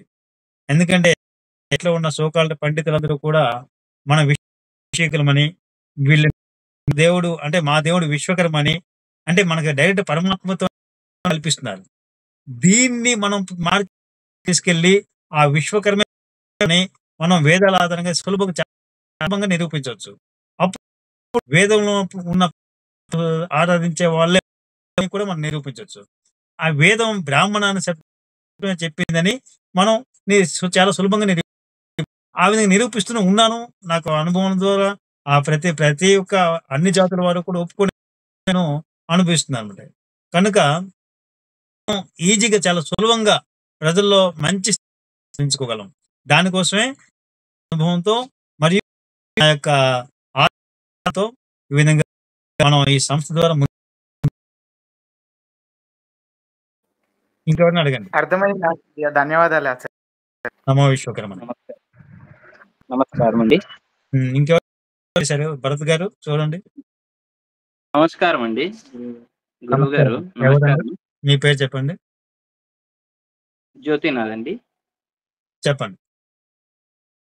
సార్, శీతాష్టబంధము, ఉష్ణాష్టబంధనం వీటి వల్ల ఉపయోగాలు ఏంటి? వాటిలో వాడేటువంటి ద్రవ్యాలు ఏంటి?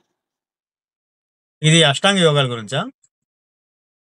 అష్టబంధనం అంటే విగ్రహాన్ని స్థాపించే ముందు ఇది అష్టబంధనం గురించి అడుగుతున్నారా? నిధికుంభ ప్రతిష్ట అనంతరం యంత్ర స్థాపన అనంతరం చేస్తారు కదా. ఆ అష్టబంధనంలో ఉపయోగించేటువంటి ద్రవ్యాలు, వాటి వల్ల ఉపయోగాలు. విషయాలు 3, 4 ఉన్నాయండి. మీకది పుస్తకం హ్మ్. చూసి చెప్పాలి. అష్టద్రవ్యాలండి. దానిలో ఆహ్, మైనము, హ్మ్. నూనె, ఇటుకలు బాగా పొడి చేసి సో, ఆహ్, అంటే జాలించి ఆ పొడి వాడతారు. హ్మ్.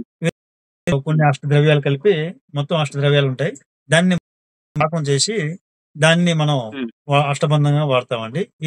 ఇదే సాంప్రదాయంలో 3 రకాల వస్తువులుంటాయి. అంటే 3 రకాలు హ్మ్. అంటే 3, 8, 24 రకాలున్నాయి.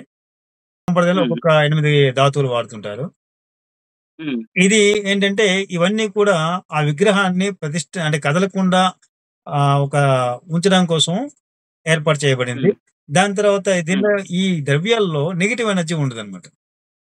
హ్మ్. ఏవైతే చెప్పారో ఈ ద్రవ్యాలన్నీ కూడా హ్మ్. ఎనర్జీని స్టోర్ చేయడం కోసమే మళ్ళీ ఆ శక్తిని ఎటువంటి డిస్టర్బెన్స్ చేయకుండా ఉండడం కోసం ఏర్పాటు చేయబడిన ద్రవ్యాల్ని మన వాళ్ళు సెలక్షన్ చేసుకున్నారు అప్పట్లో.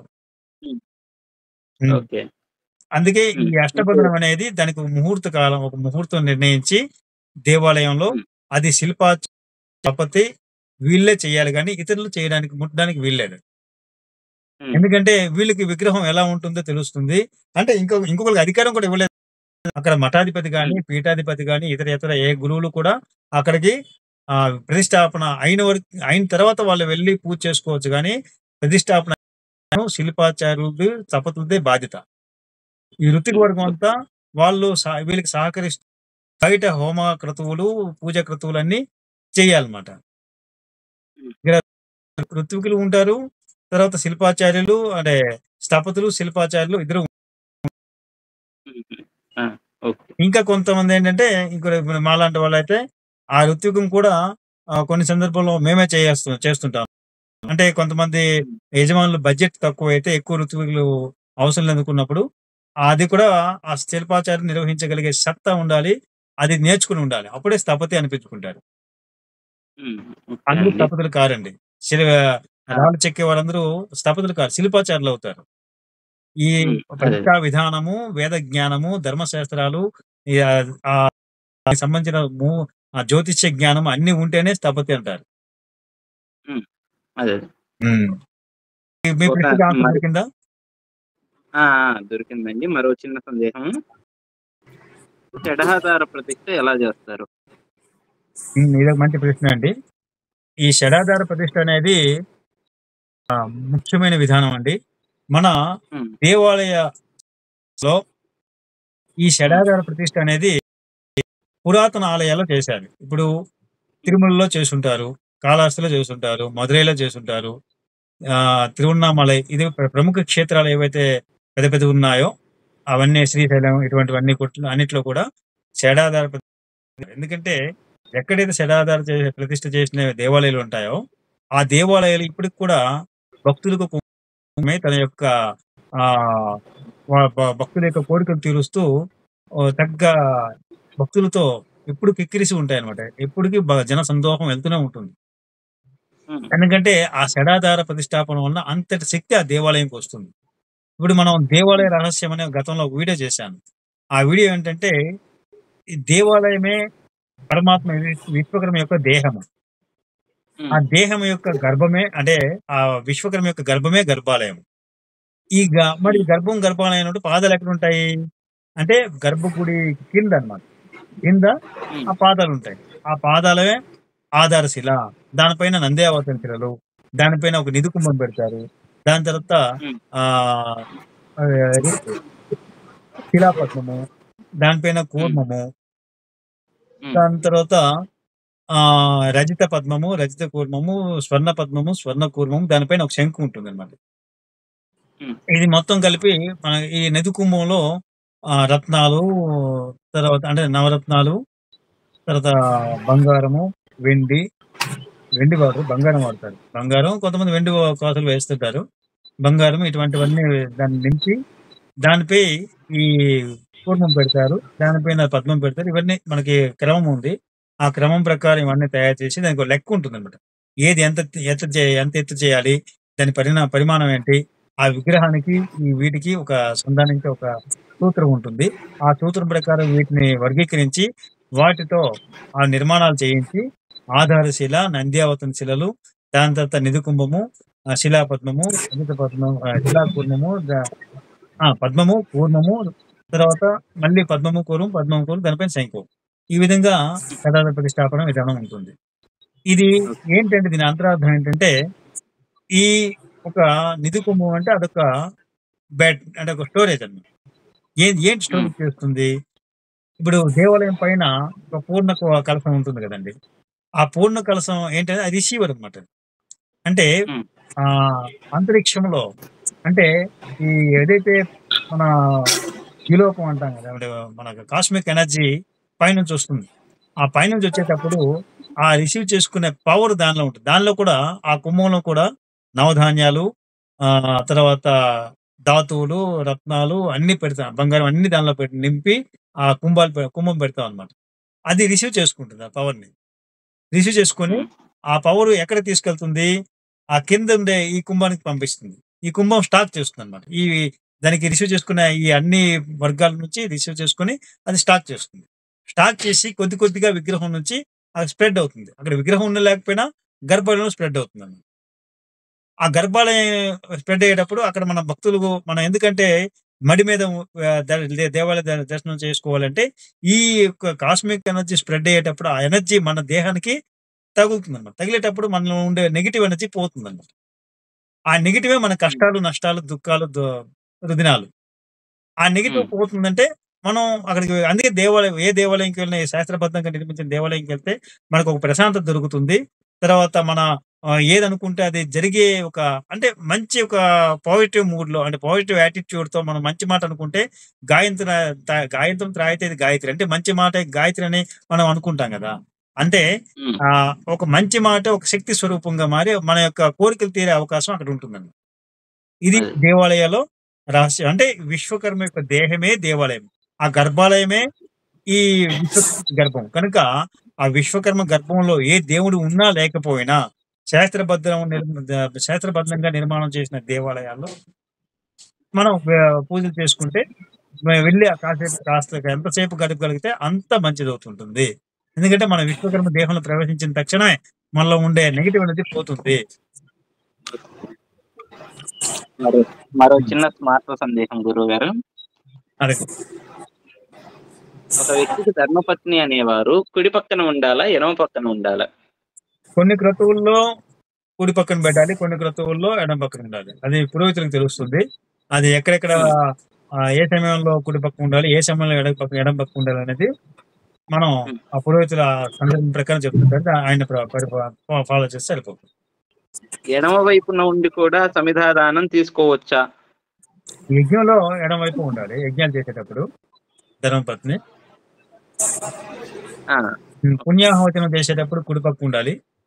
ఇలా కొన్ని కన్యాదానం చేసేటప్పుడు కూడా కుడిపక్క ఉండాలి. కాలు కలిగేటప్పుడు కూడా కుడిపక్క ఉండాలి.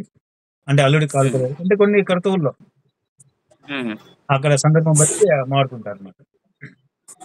మరో చిన్న వాస్తు సందేహము. భారతీయ బుక్ పేరు వినే ఉండుండొచ్చు. ఆ బుక్ ఏమన్నా భాగాల నుంచి 16 భాగాల వరకు ఏమన్నా అవైలబుల్ లో ఉంటుందా? మీరు ప్రయత్నం జరుగుతుంది. అది మనకి గురుకులం యాప్ లో కూడా ఉన్నాయండి. భారతీయ మహాశిల్పం అని ఎన్నో భాగాలు చూశాను దానిలో. మీరు గురుకులం యాప్ డౌన్లోడ్ చేసుకుంటే దానిలో వేదాలు అన్ని సుమారు 10,000 బుక్స్ ఉన్నాయి దానిలో. ఈ భారతీయ మహాశిల్పం దానిలో ఉంది. అది 9 భాగాల వరకే నాకు లభించినది, మిగిలినది అలభ్యంగా ఉన్నది. సరే, అలభ్యమైన ఉన్నా కూడా మీరు ఆ పుస్తకాలు పెట్టుకుని మీరేం చేయలేరండి. మీరు అది నేర్చుకోవాలి అంటే గురుకులంకి వెళ్ళాలి. గురుకులంలో కోర్స్ తీసుకొని నేర్చుకుంటే మాత్రమే మీకు అది విద్య ఉపయోగపడుతుంది. కానీ ఆ శిల్పశాస్త్రం మా ఇంట్లో ఉందని పెట్టుకుని పూజ చేయడం తప్పించి దానివల్ల మీకు ఎటువంటి ఉపయోగం ఉండదు. ఆ చిత్రాలు ఉంటాయనుకోండి, ఆ చిత్రాలు భారతీయ మహాశిల్పంలో చిత్రాలు బాగా వేయలేదు. అదే మా కర్ణాటకలో మా జ్ఞానంద గురువు గారు పబ్లిష్ చేసిన పుస్తకాల్లో అన్ని కూడా చాలా చక్కగా తాళమానం ప్రకారం చేశారు.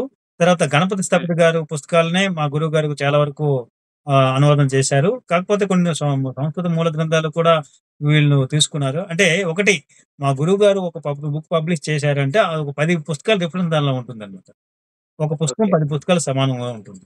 అయితే ఈయన కూడా అలాగే మా గురువు గారు వాళ్ళ అన్నగారు వీరేంద్ర స్థపతి గారని ఆయన కూడా మంచి ఆ కళాకారులు అంటే చిత్రకారులు. ఆయన శిల్పశాస్త్ర తాళమానాలను అనుసరించి ఈ పుస్తకాల కోసం చాలా డ్రాయింగ్‌లు, చిత్రాలు వేశారు. ఇవి ఒకవైపు గణపతి స్థపతి గారు వేసిన చిత్రాలను ఉపయోగించుకున్నారు. తర్వాత వీరేంద్ర గారు చేసిన చిత్రాలు ఉపయోగించుకున్నారు. తర్వాత మా గురువుగారు కూడా స్వయంగా చాలా డ్రాయింగ్‌లు వేశారు. ఇలా ఇలా ఇదే విధంగా శిల్పశాస్త్రాల్లో బెస్ట్ అంటే కర్ణాటకలో ప్రచురించినటువంటి మా గురువుగారు చేసిన పుస్తకాలే మీరు నేర్చుకుంటే దానికి మీకు సంపూర్ణంగా ఏకతాళం నుంచి ఉత్తమ మధ్యస్థాళం వరకు మీకు సంపూర్ణ పాఠం మీకు దొరుకుతుంది. అది ఉన్నా కూడా ఈ ఎవరు కూడా స్వయంగా నేర్చుకోలేకపోయారు. అదే. దానికోసమే మా గురువుగారు గురుకులాలు పెట్టి ఆ సిలబస్‌లో మహాబలిపురం వెళ్లి ఆ సిలబస్ తీసుకొచ్చి ఇక్కడ కర్ణాటక యూనివర్సిటీలో అప్రూవల్ చేసి దాన్ని ఇప్పటికి కూడా మేము పాఠాలు చెప్తున్నాం. ఓకే. చాలా ధన్యవాదాలు. ధన్యవాదాలండి. ఎన్నో మంచి ప్రశ్నలు అడిగారు. నెక్స్ట్ ఇంకోటి అడగండి. నెక్స్ట్ మన శ్రవణ్ గారు అడగండి. అంటే ఇక మీదట ఎవరైనా ప్రశ్నలు అడిగాడు దయచేసి వీడియో ఆన్ చేయండి.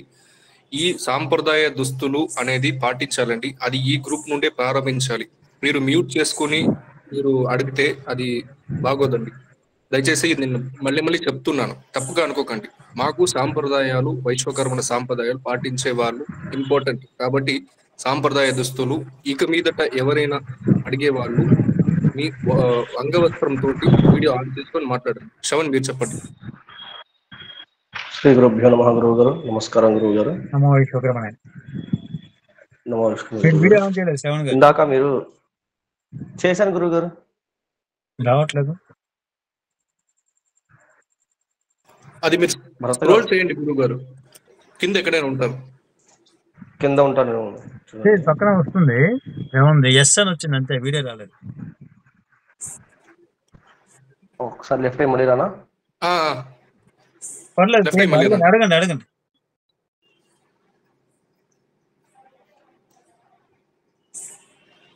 ఇంకెవరైనా అడగండి ప్రశ్న. ఇది జంబుక్ అనే ఒక ఆయన చెప్పారండి. ಜಮುನಾಥ್ గారు ಹೊಸಪೇಟೆ ಅವರು ಕರ್ನಾಟಕ. Okay okay. ಆಚಾರ್ಯ ನಿಮಗೆ ಏನಾದ್ರು ಸಂದೇಹಗಳಿದ್ರೆ ಕೇಳಬಹುದು. ఆయనకి తెలుగు కన్నడ రెండూ తెలుసండి.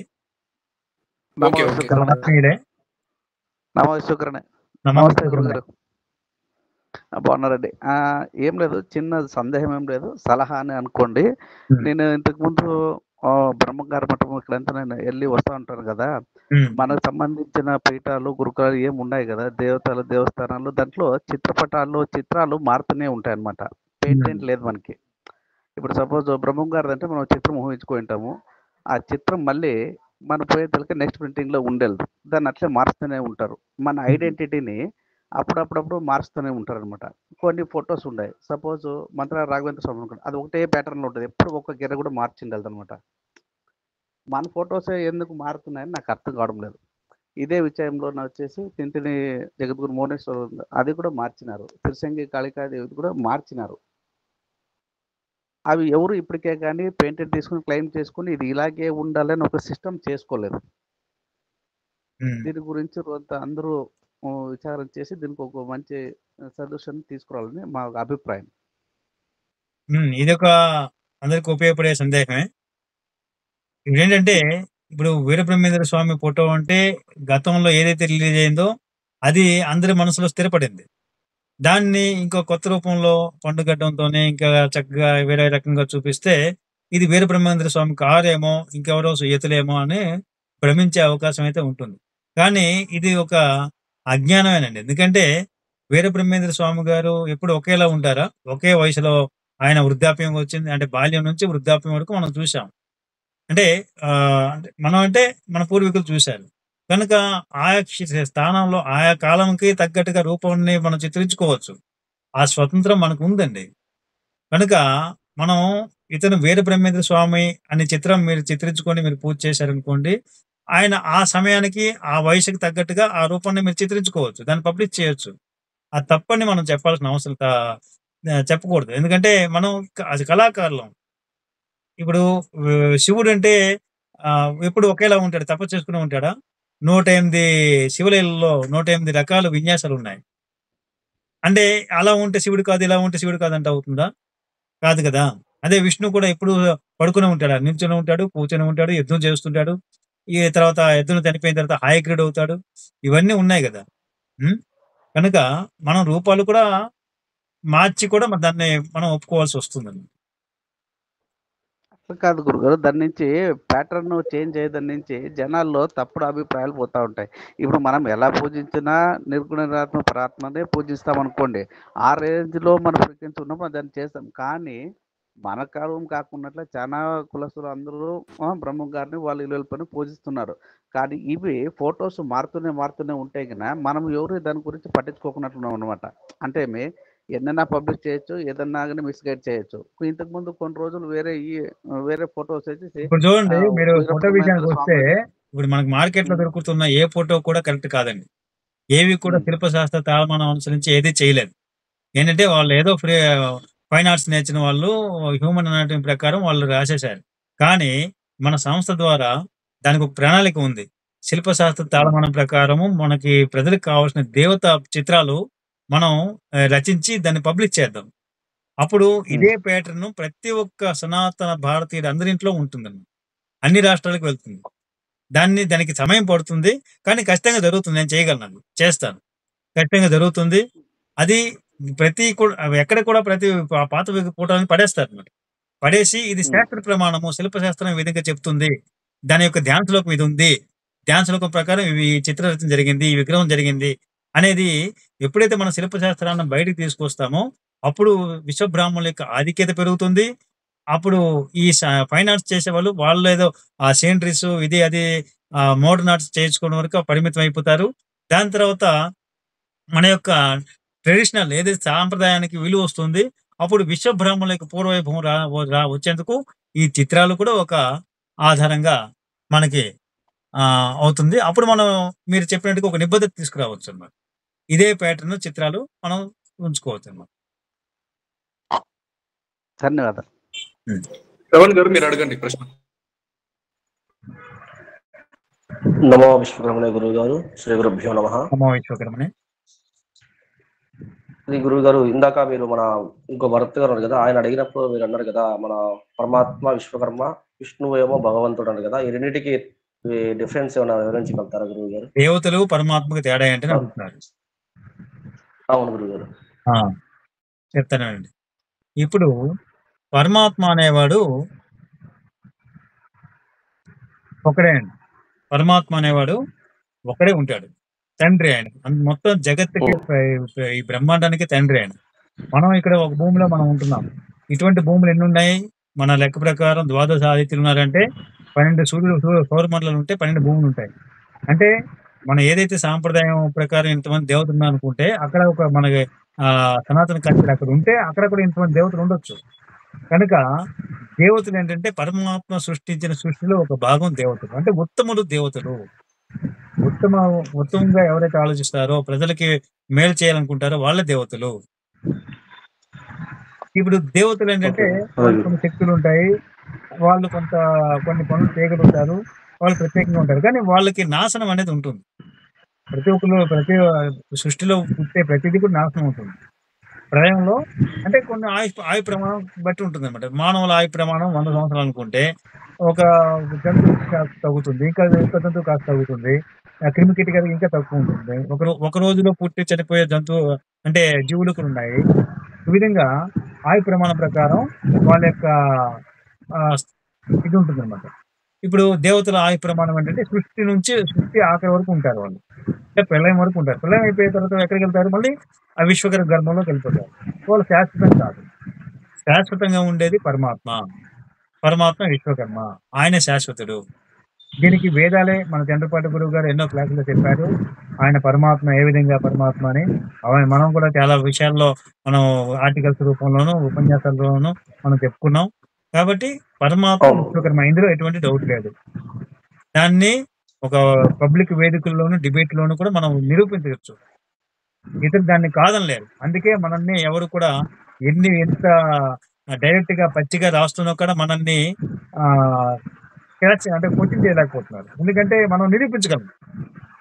ఒకవేళ మనల్ని క్వశ్చన్ చేసి వాళ్ళు మనకి డిబేటింగ్ ఇస్తే మనకి ఊరికే మనకు ఒక స్థానం ప్రజల్లో స్థానం మనం వచ్చేస్తున్న భయంతో వాళ్ళంటే మనకి ఎవరు ఒక అవకాశం ఇవ్వరు అనమాట.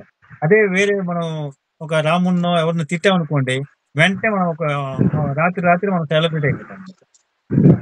అంతేగాని ఈ విశ్వకర్మ యొక్క భయంతో వీళ్ళు ఏం చేస్తారంటే మనకి అవకాశం ఇవ్వట్లేదు.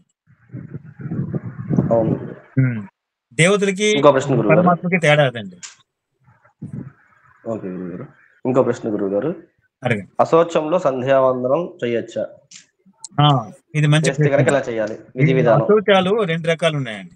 ఒకటి జాత అశౌచము, రెండోది మరణ అశౌచం. జాత అశౌచం అంటే ఈ జనన కాలంలో అశౌచము 10 దినములు ఉంటుంది. ఎవరికి? ఆ ఇంట్లో ఉన్న వాళ్ళందరికీ ఉంటుంది. తర్వాత ఆ దాయాదులు కూడా 10 దినాలు పాటించాల్సి ఉంటుంది. దాని తర్వాత వాళ్ళు సంధ్యావందనం విషయంలో ఏంటంటే జాత అశౌచంలో ముఖ్యంగా బ్రాహ్మణ సాంప్రదాయంలో అంటే వైదిక సాంప్రదాయం ఉన్న వాళ్ళు ఏంటంటే దీపారాధన చేసుకోవాలి. దీపారాధన చేసుకుంటూ సంధ్యావందనం కూడా అంతా కూడా మానసికంగా చేయాలన్నమాట. ఉచ్చస్వరంతో మానసికంగా చేయాలి. జపం అంతా మానసికంగా చేయాలి. తర్వాత నైవేద్యం, వండిన నైవేద్యం పెట్టకూడదు పూజలో. పండ్లు ఫలాలు పెట్టుకోవాలి. ఇలాంటి తేడాలు ఉంటాయన్నమాట.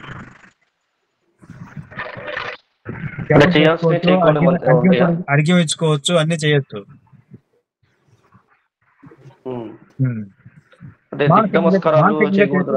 అంటే బిగ్గరగా ఉచ్చరించి వేద మంత్రాలు చెప్పకూడదు. ఎందుకంటే అది కొన్ని సాంప్రదాయం. ఆ విధంగా మన వీరరాఘవ శర్మ గారు, ఆయన మా గురువు గారు, అంటే నాకు స్మార్థం అంటే ఈ యజ్ఞాలు యాగాదులు ఇవన్నీ నేర్పించిన గురువు గారు. ఆయన చెప్పిన ప్రకారం నేను మీకు చెప్తాను. ఓకే. ఇది మరి సూర్యోపాసనం చేయొచ్చా అశౌచంలో? సూర్యోపాసనం గురువు గారు ఏమంటే సూర్యోపాసనం మీరు నీరు ఇస్తారు కాబట్టి నమస్కారం చేస్తారు, సూర్యోపాసనం వర్జించాలి అంటారు. కానీ కొన్ని సాంప్రదాయాలు మానసికంగా చేసుకోవచ్చు అని మళ్ళీ చెప్తున్నారు. కనుక మానసికంగా మొత్తం చేసుకోవచ్చు. ఇప్పుడు దిగ్దేవత నమస్కారం కూడా చేయొచ్చు, అన్ని చేయొచ్చు. మీరు సవితా జపమే చేస్తున్నప్పుడు మిగతా దేవతలు ఏం తప్పు చేశారు చెప్పండి? సవితా జపం చేసుకోవచ్చు అని చెప్తున్నారు. అంటే మిగతా అన్ని చేస్తూనే ఉంటాయి. అంటే బిగ్గరగా చేయకూడదు. తర్వాత మరణ శౌచం, ఇది జాత శౌచం. మరణ శౌచంలో ఏంటంటే ఈ 10 రోజులు కూడా ఎవరైతే దాయాదుల ఇంట్లో ఈ కార్యక్రమం అంటే ఒక చావు జరిగిందనుకో, మరణం జరిగిందనుకోండి, ఆ సమయంలో అందరి అవసరం ఉంటుందండి. మీ మటుగా మీరు పూజలు చేసుకుంటుంటే మీ ఇంట్లో అక్కడికి ఎవరు వెళ్ళకుండా వాళ్ళకి అంతరాయం అనుకోండి, వాళ్ళ కష్టాలు అంటే కొంచెం వాళ్ళకి తోడు కావాలి. అందుకే అందరూ కూడా వాళ్ళు ఈ పూజలు కూడా విధులు విడిచిపెట్టేసి మొత్తం ఎక్కడైతే ఏ ఇంట్లో చావు జరిగిందో ఆ ఇంట్లోకి వెళ్ళి అక్కడ వాళ్ళతో పాటు ఉండి అక్కడ ఆ 10 రోజుల కార్యక్రమాలు ఏమున్నాయి అవన్నీ సామూహికంగా నిర్వహించాలనే నియమంతో ఈ 10 రోజులు కూడా ఎటువంటి పూజా అధికారులు చేయకుండా ఉండాలనేది ఆ మరణ శౌచానికి నియమం. అది కూడా కొన్ని దగ్గర ఒక ఊర్లో ఉన్నప్పుడు ఖచ్చితంగా ఏమి చేయకూడదు, వాళ్ళకి పూర్తిగా సహకారం చేయాలి. ఈ మరణ శౌచం వచ్చేటప్పుడు ఆ దాయాదులు తలలు బాదుకుని శత్రుత్వంగా ఉన్నా కూడా ఆ సమయంలో కలిసిపోయి అక్కడ వాళ్ళకి సహకరించాలని ధర్మశాస్త్రం చెబుతుంది. ఎందుకంటే ఆ సమయంలో శత్రుత్వాలు ద్వేషాలు పెంచుకుంటే రౌరవాది నరకాలు పొందుతారు. కనుక ఆ మరణ విషయంలో ఎటువంటి శత్రుత్వాలు ద్వేషాలు ఉండకుండా అందరూ కలిసిపోయి ఆ కార్యక్రమాన్ని నిర్వహించాల్సి ఉంటుంది. అందుకే ఎటువంటి శౌచాన్ని పాటిస్తూ ఇంట్లో కూడా వంట కూడా చేయకూడదు, అక్కడే అందరూ కలిసి చేయాలని ఒక నియమాలు కూడా పెట్టుకున్నారు. అలాగే నేను ఇంకోటి విన్నా గురుగారు, ఇంట్లో ఆడవాళ్ళు బహిష్ట అయినప్పుడు సంధ్యావందనం కూడా చేయకూడదని విన్నాను. కాదండి, మీకు ఈ విషయం కూడా మంచిదే. ఏంటంటే ఎవరికైతే పూజా రూమ్ ఉంటుందో ప్రత్యేకంగా వాళ్ళు మడి బట్టలు కట్టుకొని ఆ మడి బట్టలు పూజా రూమ్ లో పెట్టుకుంటారు. ఆ రోజు కూడా ఆ పూజా ప్రాంతం వరకు మీరే శుద్ధి చేసుకొని ఆ పూజ అయిన వరకు కూడా ఈ మహిళ స్త్రీని స్పర్శించకూడదు, వాళ్ళ గాలి సోకకూడదు, వాళ్ళ నీడ కూడా మీపై పడకూడదు. ఆ విధంగా మీరు మెయింటైన్ చేసుకొని మీరు మొత్తం పూర్తిగా మీ చక్కగా మీ విధులు నిర్వహించుకోవచ్చు. కొన్ని అనివార్య సందర్భాల్లో సిటీలో ఉన్నప్పుడు కొన్ని జరగవు కాబట్టి వాళ్ళు చేసిన వంటలు అంటే మీ విధి ప్రకారం మీరు చేసే సమయం లేనప్పుడు మీరు స్వయం పాకం చేసుకోవచ్చు. చేసుకునే సమయం అంటే అనివార్య పరిస్థితుల్లో మనకి ఎలాగ భోజన విధానం ఉంది, ఎవరు చేసినా కూడా దాన్ని శుద్ధి చేసుకొని పరిశీలన అవన్నీ సంప్రోక్షణ చేసుకొని మనం ఆహారం తీసుకుంటే అది అది పరిశుద్ధమై ఒక పవిత్రమైన ఆహారంగా తయారవుతుంది.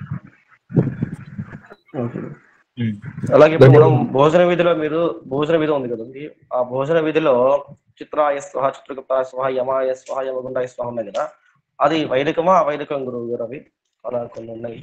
అది వైదికం అని చెప్పలేమో, అదొక విధానం మన వాళ్ళు అనుసరిస్తూ వస్తున్నారు. అది సాంప్రదాయం అండి, సాంప్రదాయం చెప్పండి. ఇంకోటి అంటే దానిలో కొంత సైన్స్ చాలా ఉందండి. ఇప్పుడు సవితా మంత్రం అనేది విశ్వకర్మ యొక్క మంత్రం. ఆ మంత్రానికి మించిన మంత్రం లేదు. ఆ మంత్రాన్నితో ఆ జలాన్ని అభిమంత్రించి మీరు ఆ ప్రోక్షణ చేస్తే ఆహార పదార్థాలు శుద్ధి అయిపోతాయి అన్నమాట. అది శౌచంలో ఉన్న వాళ్ళు వండినా కూడా, చక్కగా మడి మీద వండినా కూడా ప్రోక్షణ చేయడం ద్వారా శుద్ధి చేసుకోవచ్చు. దాని తర్వాత పరిశీలన చేయడం అంటే చుట్టూ నీరు వేస్తాం కదా, ఆ నీరు వేసేటప్పుడు ఎటువంటి సూక్ష్మ కూడా, ఆ చీమలు ఎటువంటివైనా పురుగులు ఏమైనా ఆ నీరు దాటి లోపల రావు. ఒకటి. దాని తర్వాత ఈ చిత్రాహుతి అనేది పెడతాం అనమాట. చిత్రాహుతి పెట్టడానికి మన చంద్రపాటి వారు ఒక మంచి విశ్లేషణ చేశారు మన గురువు గారు. ఆయనకు అడుగుదాం, ఆయన చక్కగా చెప్తారు దాని విషయంలో. తర్వాత ఆహుతులు, ప్రాణాహుతులు మనం కడుపులో వేసుకుంటాం. ఎందుకంటే మన కడుపులో అగ్ని ఉంటుంది, అగ్ని రూపంలో విశ్వకర్మ ఉంటారు అనుకోండి. మనం తినే ఆహారాన్ని పచనం చేయడానికి అగ్ని రూపంలో మన జీర్ణ వ్యవస్థని కంట్రోల్ చేసే అగ్ని ఉంటుంది. కాబట్టి మన కడుపే ఒక అగ్నిగుండము, హోమగుండము కనుక మనం పంచవ్యాహుతులు పేరుతో మనం పండుగ తగలకుండా నెయ్యి కలిపిన అన్నం మెతుకులు మాత్రం మనం మింగేసుకుంటాం. 5 అంటే పంచవ్యాహుతులు అంటే ప్రాణాయ స్వాహ, అపానాయ స్వాహ, సమానాయ స్వాహ అని చెప్పేసి పంచవ్యాహుతులు వేస్తాము. అక్కడితో మనం యజ్ఞంలో ఉన్న అగ్నిదేవుడికి మనం సమర్పించినట్టుగా భావించి మనం ఆ మిగతా అన్నాన్ని ఈ విధంగా ప్రోక్షణ చేసి ఆ చిత్రావతి పెట్టి చేయడం ద్వారా అదొక యజ్ఞకృతుగా మనం దాన్ని పవిత్రంగా భావించబడుతుంది.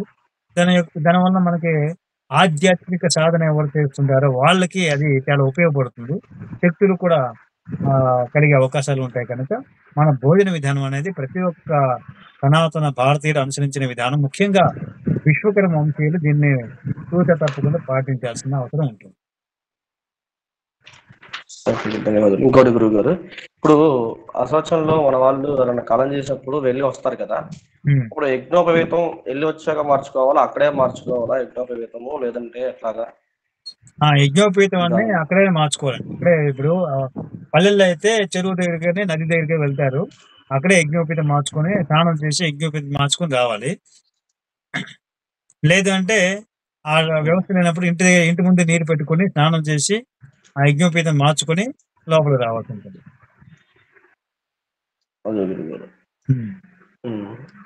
మన ఇంకోటి వచ్చేసి సాయం సంధ్య వందనం ఉంది కదా, దాంట్లో దిగ్దేవత నమస్కారం ఉన్నాయి కదా గురువు గారు,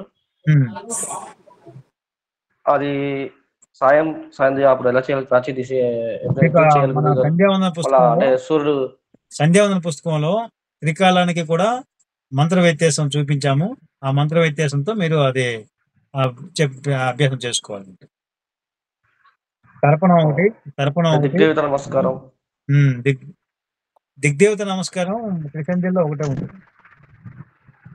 సూర్యపతనం తేడా ఉంటుంది, తర్పణం తేడా ఉంటుంది, మంత్రాచమనం తేడా ఉంటుంది. అదే గురువు గారు. ఇంకొక అవకాశం ఇవ్వండి ప్రశ్న అడగడానికి. శ్రీనివాస్ బయోజ్ గారు. గురుగారికి పాద నమస్కారములు. మీరు వీడియో ఆన్ చేయగలరా? గురుగారు చేసే గురుగారు. ఏమో నాకు వీడియో రావట్లేదు. మీరు ఒకసారి స్క్రీన్ పెద్ద చేసుకుంటారు గురుగారు మీరు? లేదు, నాది అంటే మినిమైజ్ చేస్తున్నాను. నేను మాట్లాడడం మాత్రం పెద్ద చేస్తున్నాను. మిగతా టైంలో అందరూ కనిపించేలా చూస్తున్నాను.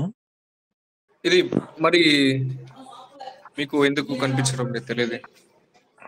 చాలండి, వాళ్ళ డిపి ఫోటోలు వస్తున్నాయి కదా, వాళ్ళ పేరు డిపి ఫోటోలు. అడగండి, మీరు అడగండి, మీ ప్రశ్న అడగండి. గురుగారు, నా సందేహం ఏంటంటే గురుగారు, ఇప్పుడు ప్రతి ఒక్క విశ్వ బ్రాహ్మణుడు చేయదలసినటువంటి ప్రప్రధానమైనటువంటి కర్తవ్యము, విధి మొట్టమొదటిసారిగా అది ఏమిటి మొదటి ప్రశ్న. రెండవ ప్రశ్న రెండో ప్రశ్న ఏందంటే, ఇప్పుడు మనకు విశ్వబ్రాహ్మణులకు కుల దేవత, కుల స్వామి మరియు దాంతో పాటు సనాతనంగా తరతరాలుగా వస్తున్నటువంటి ఏ దేవతలను ఆరాధించాలి? రెండవది.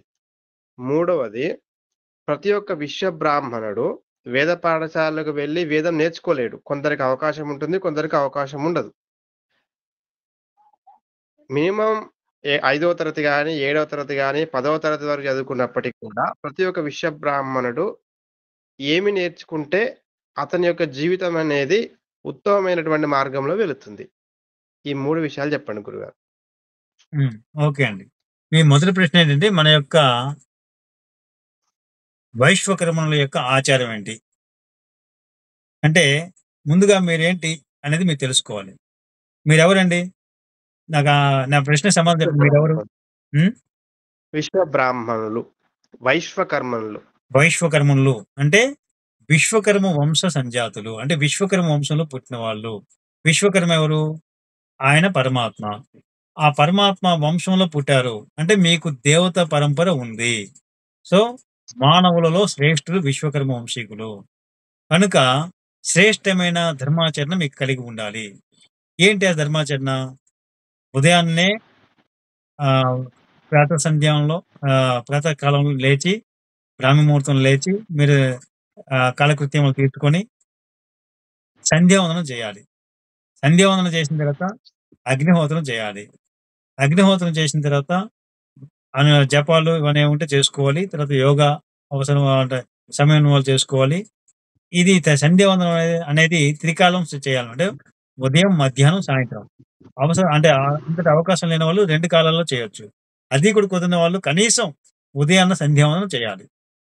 ఇది చేసిన తర్వాత వాళ్ళు కట్టు, బొట్టు, మాట తీరు ఎలా అంటే విద్య ద్వారా ఈ మంచి మాటలు, తన యొక్క వ్యవహార శైలి ఇవన్నీ కూడా వస్తున్నాయన్నమాట. ముఖ్యంగా ప్రజెంటేషన్ అనేది మనకు అవసరం. ప్రజలు ఏంటంటే బ్రాహ్మణులు అనే అంటే మానవ జాతిలో ఉత్తమమైన వాళ్ళు బ్రాహ్మణులు అని ప్రజలు స్థిరపడిపోయారు. ముఖ్యంగా ఆ బ్రాహ్మణులు ఎవరైతే విశ్వకర్మ సంజాతిలో వాళ్ళే బ్రాహ్మణులని వేదం చెప్తుంది. నేను చెప్పట్లేదు. వేదము విశ్వకర్మ సంజాతిలో బ్రాహ్మణులని చెప్తుంది. కనుక మీరు ప్రజలు ఏవైతే బ్రాహ్మణులు ఏ విధంగా ఉండాలని వాళ్ళు భావించుకున్నారో, వాళ్ళు ఇదివరకు వాళ్ళు అంటే తెలుసుకొని వాళ్ళ మైండ్లో స్థిరపడ్డారో దాన్ని మీరు అనుసరించాల్సి ఉంటుంది. అంటే మీరు ప్రతి ఒక్కరు కూడా సంధ్యానుష్ఠానం చేయాలి, అగ్నిహోత్రులు అవ్వాలి, తర్వాత నిత్య పూజ మీ ఇంట్లో చేయాలి. ఆ విధంగా మీరు తర్వాత పంచి కట్టుకొని ఉత్తరీయంతో రుద్రాక్షమాల వేసుకుంటూ తర్వాత భస్మాధారణం చేసుకుంటూ మీరు ప్రజల్లో కనిపించాలి. వృత్తిరీత్యా మీరు ప్యాంటు షర్ట్ వేసుకుని బయటకు వెళ్ళినా కూడా ఇంట్లో ఉండేటప్పుడు ఖచ్చితంగా గల్ల లుంగీలు కట్టుకోకుండా, చెడ్డీలు వేసుకోకుండా చక్కగా పంచి కట్టుకోవడం నేర్చుకోండి. ఇంట్లో ఉన్నప్పుడు పంచి కట్టుకోవాలి. కనీసం ఉండే ఇరుగు పొరుగు వాళ్ళ దగ్గరైనా మీరు వీళ్ళు ఏ విధంగా వీళ్ళు బ్రాహ్మణులా కనిపిస్తున్నారే, వీళ్ళు బ్రాహ్మణులే అని అనిపించాలి. మీతో మాట్లాడాలి. మీరు ఒకసారి మీ యొక్క కాస్ట్యూమ్ చేంజ్ చేసి ఒకసారి బయటకు వెళ్ళండి. ప్రతి ఒక్కరు మీతో మాట్లాడిస్తారు. అంటే గుంపులో గోవిందులా ఉండకుండా ప్రత్యేకత ఉండాలన్నమాట. తర్వాత మీరు రెండో ప్రశ్న ఏమన్నారు? ప్రతి ఒక్క విశ్వబ్రాహ్మణుడు వేద పాఠశాలకు వెళ్ళడానికి అవకాశం ఉంటుంది. వారి యొక్క పరిస్థితిని బట్టి కొంతమందికి ఉంటుంది, ఉండదు. కానీ మినిమం అక్షర జ్ఞానం ఉన్నటువంటి వాళ్ళు విశ్వబ్రాహ్మణుడు ఏమి నేర్చుకోవాలి? మన పరంపరగా వస్తున్నటువంటి జ్ఞానాన్ని ఏమి నేర్చుకోవాలి? సూక్తాలు గాని, అష్టకాలు గాని, స్తోత్రాలు గాని.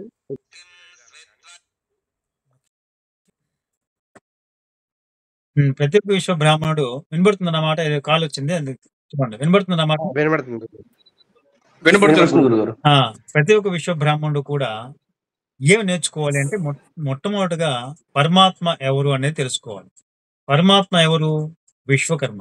ఆయన గురించి తెలుసుకోవాలి. ఆయన గురించి ఏ విధంగా ఉంది, ఎక్కడ ఉంది అంటే వేదంలో పరమాత్మ గురించి ఉంది. అంటే పరమాత్మ గురించి తెలుసుకోవాలంటే మీరు వేదాన్ని అధ్యయనం చేయాలి. వేదాన్ని అధ్యయనం చేయాలంటే వేద జ్ఞానం కావాలి. వేద జ్ఞానం ఎవరిస్తారు? ఎవరైతే వేదాన్ని అధ్యయనం చేసిన గురువులు ఉంటారో వారిని ఆశ్రయించాలి. ఈ విధంగా గురువు ఆశ్రయించాలంటే గురువు మీకు చెప్పడానికి ఎక్కడుంటాడు? గురుకులాల్లో ఉంటారు. గురుకులాలు ఎలా ఒకప్పుడంటే రాజుల ఆశ్రయంలో గురుకులాలు ఏర్పాటుగా ఉండేవి. కానీ ఇప్పుడేంటంటే గురుకులాలు మన అవసరం కోసం మనమే వాటిని నిర్మాణం చేసుకోవాల్సి ఉంటుంది. ఇప్పుడు గురుకులాలు గాని, తర్వాత ఆశ్రమాలు గాని, మఠాలు గాని మన ధర్మ ప్రచారం కోసం మనం దాన్ని తయారు చేసుకోవాలి.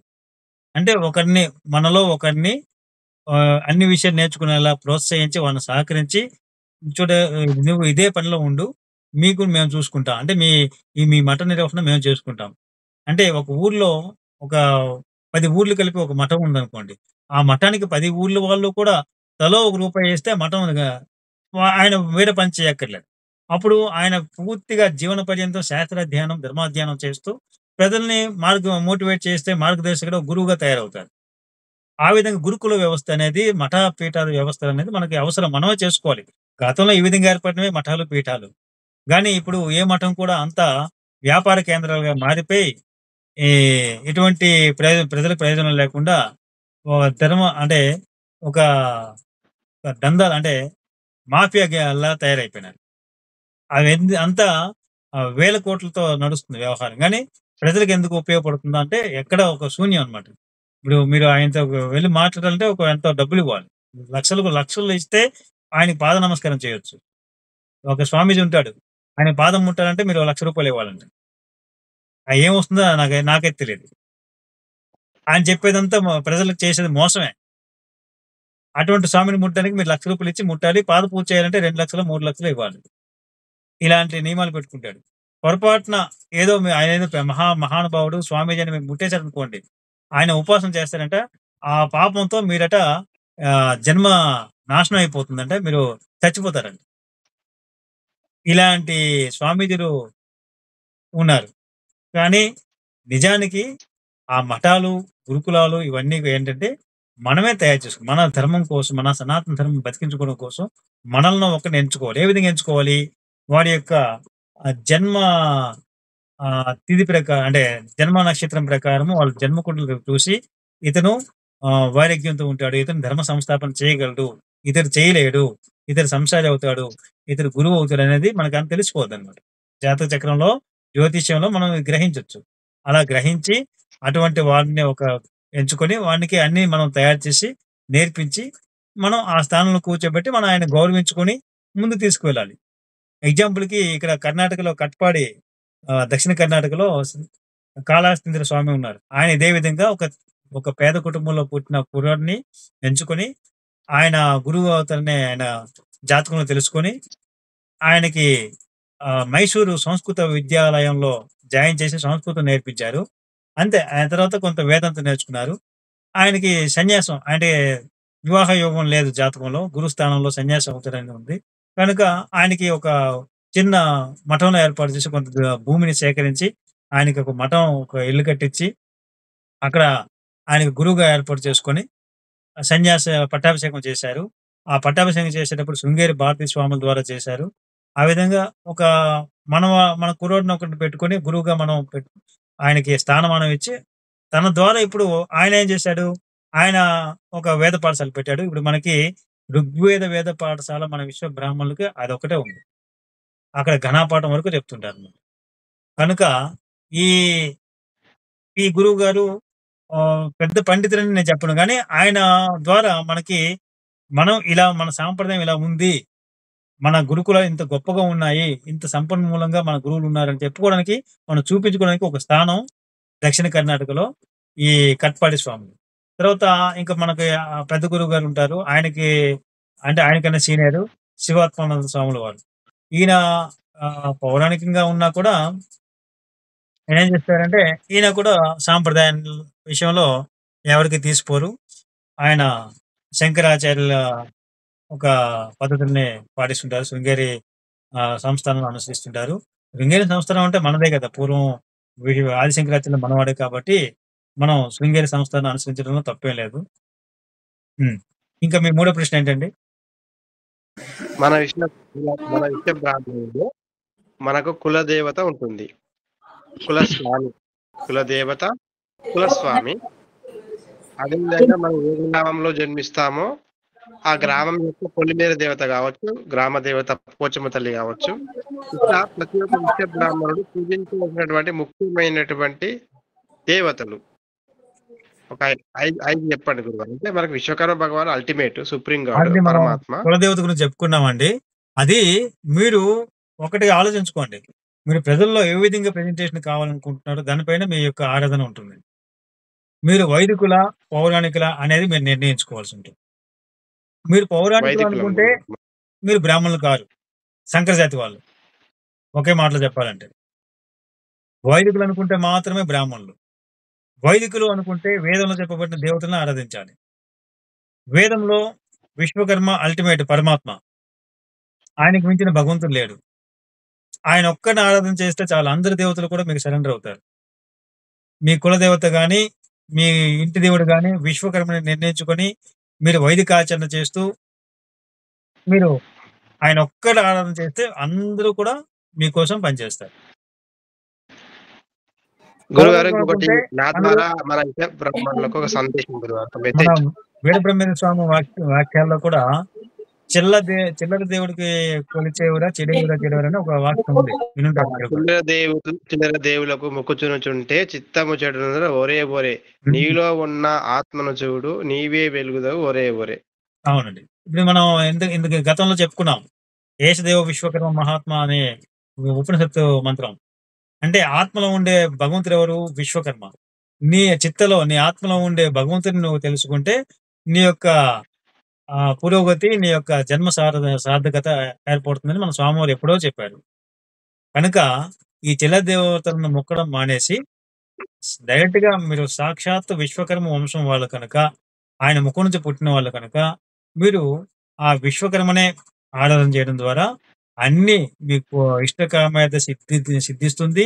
చివరిలో మోక్షం కూడా మీరు పొందగలుగుతారు.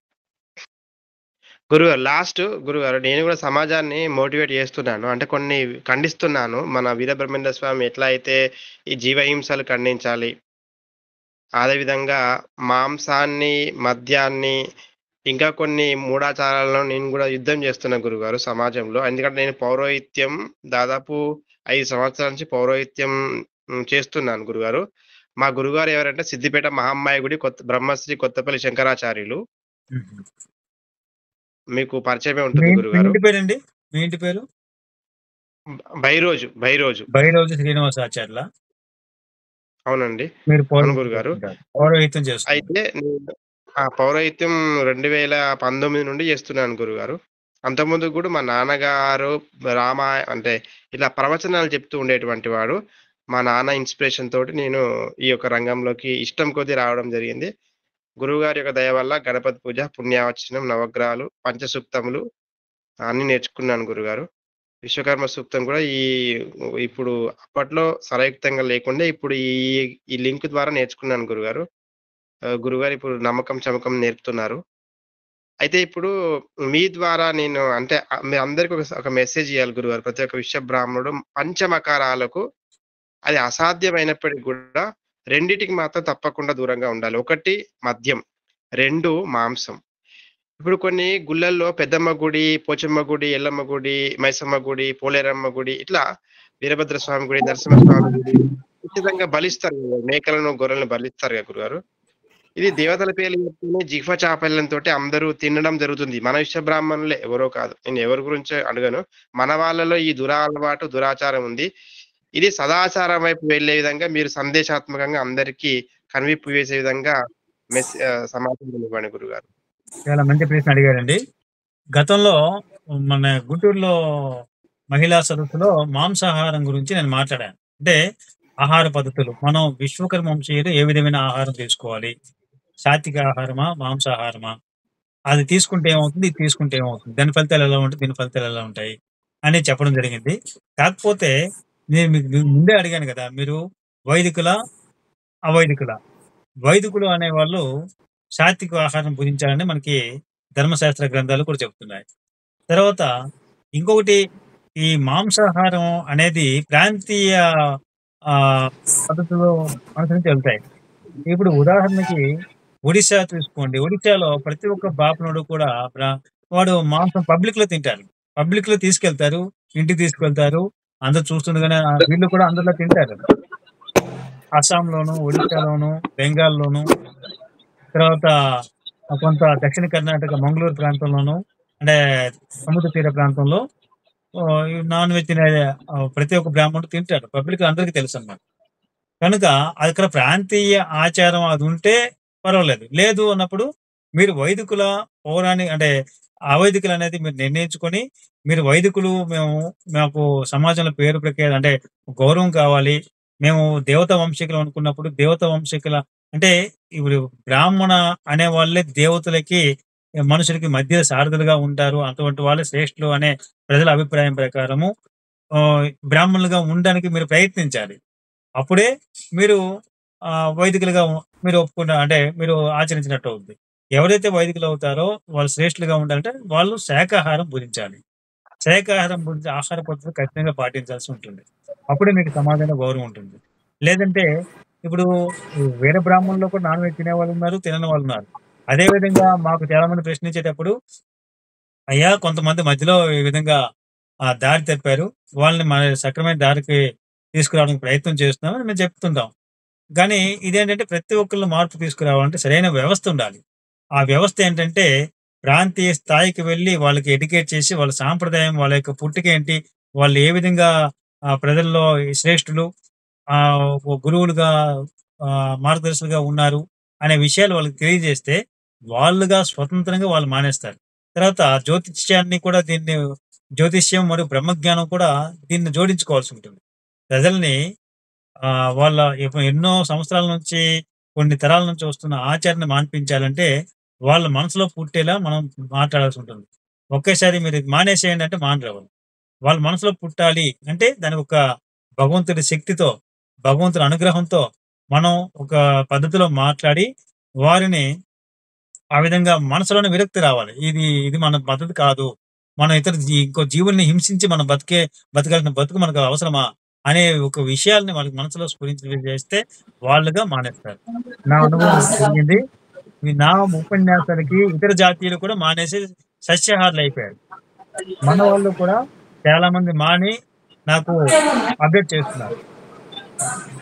అదే విధంగా అంటే ఓన్లీ సోషల్ మీడియా ద్వారానే ఇంతమంది మారుతున్నారంటే మనం పూర్తి స్థాయిగా ఇదే విధంగా మనం ఒక సంస్థ రన్ చేస్తూ గురువుగా మార్గదర్శనం చేస్తూ వెళ్తున్నామంటే ఇంకెంతమంది మారొచ్చు అనేది మీరు ఊహించండి.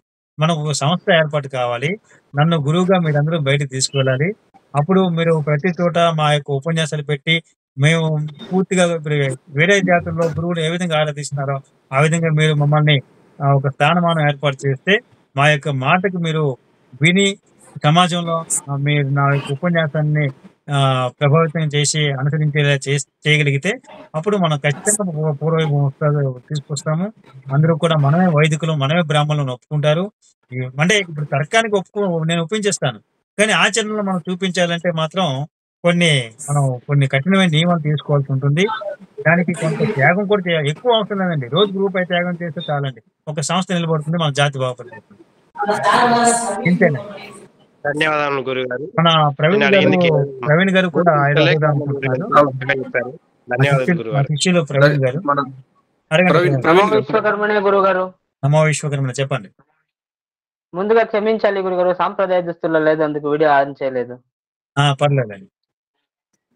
చాలా మంది అడుగుతున్న ప్రశ్న ఏమిటంటే గురువు, మన సంధ్యావందనం నేర్చుకునే వాళ్ళు మనము దిగ్దేవత నమస్కారము, ఋషి దేవత నమస్కారము, సూర్యప్రస్థానము నిల్చొని చేస్తాం,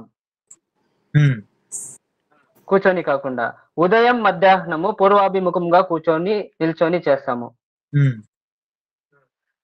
సాయం సంధ్యావందనం వచ్చి పశ్చిమాభిముఖంగా నిలుచుకుంటాము. దిగ్దేవత నమస్కారం మాత్రము నమో ప్రాచ్య దిశయాచ్చ సానగ బ్రహ్మర్షి దేవతాం అని మొదలవుతుంది. ఎటువైపు తిరిగి మనము ముందుగా నమస్కారం పెట్టాలి? సాయంత్రం పూట సూర్యప్రస్థానం పశ్చిమ వైపు మాత్రమే తిరిగి చేయాలి. అర్ఘ్యం కూడా పశ్చిమ వైపు మాత్రమే. అర్ఘ్యం ఇచ్చేటప్పుడు కూడా సూర్యుడికి పశ్చిమ వైపు ఇవ్వాలి. తర్వాత ఆచమనము మిగతా క్రతువులన్నీ కూడా ఉత్తర గాని తూర్పు ముఖంగా మాత్రమే చేయాల్సి ఉంటుంది. ఇప్పుడు నిల్చొని అంటే అవకాశం ఉన్నప్పుడు అర్ఘ్యము నిల్చొని ఇవ్వాలి. ఇప్పుడు నదిలో కానీ తటాకంలో స్నానం చేసేటప్పుడు మీరు అర్ఘ్యం నిల్చొని ఇవ్వాల్సి ఉంటుంది. కానీ ఇంట్లో మీరు చేసేటప్పుడు సంధ్యావందనం చేసి నిల్చొని ఇస్తే ఆ ప్రాంతం అంతా నీరు వెదజిల్లి అక్కడ వరద అవుతుంది. కనుక ఆ ఇంట్లో చేసేటప్పుడు కూర్చుని ఇవ్వచ్చు. కానీ మీరు పబ్లిక్ లో అంటే బయట చేస్తే మాత్రం ఒక అరిగే పాత్ర ఒక పెద్దది పెట్టుకొని దానిలో పడేలా ఇలా అర్ఘ్యం నిల్చొని ఇచ్చుకోవాల్సి ఉంటుంది. దిగ్దేవత నమస్కారం కూడా మన సమయం బట్టి మనం బయట చేసుకుంటే నాలుగు దిక్కులు తిరిగి నమస్కారం చేయొచ్చు నిల్చొని. లేదు అంటే కూర్చొని కూడా నమస్కారం చేయొచ్చు. భగవంతుడు సర్వాంతర్యామి, అన్ని చోట్ల అన్ని దిక్కుల్లో ఉంటాడు. మనం ఏంటంటే సాంప్రదాయం పాటించాలి. మీరు ఇంట్లోపల చేస్తే ఒక విధంగా చేయాలి, ఆరు బయట చేస్తే ఒక విధంగా చేయాలి. నేను పుస్తకంలో క్లియర్ గా రాశాను, ఏ సమయంలో ఏ విధంగా చేయాలనేది క్లియర్ గా మీకు మెన్షన్ చేశాను. ఆ విధానం కూడా రాశాను. దాన్ని మీరు ఫాలో చేస్తే సరిపోతుంది. వైశ్వకర్మణ వైదిక త్రికాల సంధ్యావందన విధానం పుస్తకంలో ఎక్కడ ఏ మంత్రానికి ఏ విధంగా క్రియ చేయాలి, నిల్చొని చేయాలా, కూర్చొని చేయాలా, ఉదయం జపం ఎలా చేయాలి, మధ్యాహ్నం జపం ఏ విధంగా చేయాలి, సాయంత్రం జపం ఏ విధంగా చేయాలి, అంటే ఆ లెక్కించే క్రమంలో చేతిని ఏంటండి అడగండి. ఏమి లేదు గురుగారు, వేరే ఎవరు అంటే ఉదయం ఏ విధంగా జపం చేసుకోవాలి, జపం చేసేటప్పుడు చేయి కింద మీదకుండాలా, కిందకుండాలా, మధ్యకుండాలా, అవన్నీ సాయంత్రం ఇలా ముక్కు సమానంగా పెట్టుకొని ఇది కింద ముఖంగా చేయాలి, మధ్యాహ్నం హృదయ సమానంగా పెట్టుకొని ఈ మీద ముఖంగా ఉండాలి, ఉదయం పూట జపం చేసేటప్పుడు సవితామంత్రం జపం నాభి సమానంగా పెట్టుకొని ఇక మీద ముఖంగా ఉండాలి. ఇవి కొన్ని నియమాలు మన పూర్వీకుల నుంచి అనుసరించి వస్తున్నవి మన సంధ్యావందన పుస్తకంలో ఉంటాయి. తర్వాత ఎప్పుడు నిల్చొని మనం పూజలు చేయాల్సి ఉంటుంది, నమస్కారం చేయాల్సి ఉంటుంది, ఎప్పుడు కూర్చొని చేయాల్సి ఉంటుంది, అన్ని రాశాను. అంటే ఇంట్లో చేసేటప్పుడు పూజలు చేయొచ్చు, ఆరు బయట చేస్తే మాత్రం ఇవన్నీ శాస్త్ర ప్రకారం చేయాల్సి ఉంటుంది. ఇంకొక సందేహాన్ని అడుగుతారు గురుగారు. మన యజ్ఞోపవీతంని గృహస్థులు బ్రహ్మచారులు ఎన్ని పోగులు ఎన్ని ముడులు, ఈ సందేహాన్ని చాలా మనం 5 పోగులు అని చెప్పినందువలన ఈ సందేహాన్ని చాలా మంది అడుగుతారు గురుగారు. మనకి నివృత్తి చేయాలని. అవునండి, మనం వైశ్వకర్మంలో మనకి పంచ అనే శబ్దము మనకు వేదం నుంచి కూడా వస్తుందండి. 5 వేదాలు, 5 విశ్వకర్మకు 5 ముఖాలు, పంచ బ్రహ్మలు, పంచ మూల గోత్రాలు అంటే శానగ సనాతన అభూన ప్రత్న సుపర్ణ పంచ బ్రహ్మాలు, తర్వాత పంచతత్వాలు, పంచ ఎలిమెంట్స్ అంటే పంచభూతములు. అంటే విశ్వకర్మ కూడా పంచభూతాలను ఉపయోగించే సృష్టించాడు. కనుక అంటే ఆయన పంచభూతాలను సృష్టించి ఆయన సృష్టి ప్రారంభించాడు. కనుక మనకి 5 అనే శబ్దము మన వంశానికి చాలా ఒక అవసరమైనది. తర్వాత మనం పబ్లిక్ లో డెవలప్ అవడానికి కూడా 5 అనే సంఖ్య చాలా వ్యాపార పరంగా కానీ ఇతరత్ర గౌరవ పరంగా కూడా 5 అనే సంఖ్య మనకు చాలా ఉపయోగపడుతుంది. కనుక ఈ వైదిక పరంగా మన ధర్మాచరణ పరంగా కూడా 5 అంటే మనకి చాలా ఇంపార్టెంట్. కనుక 5 పోగులు ఒక ముడి, బ్రహ్మచారి ఒక యజ్ఞోపేతాన్ని ధరించాలి.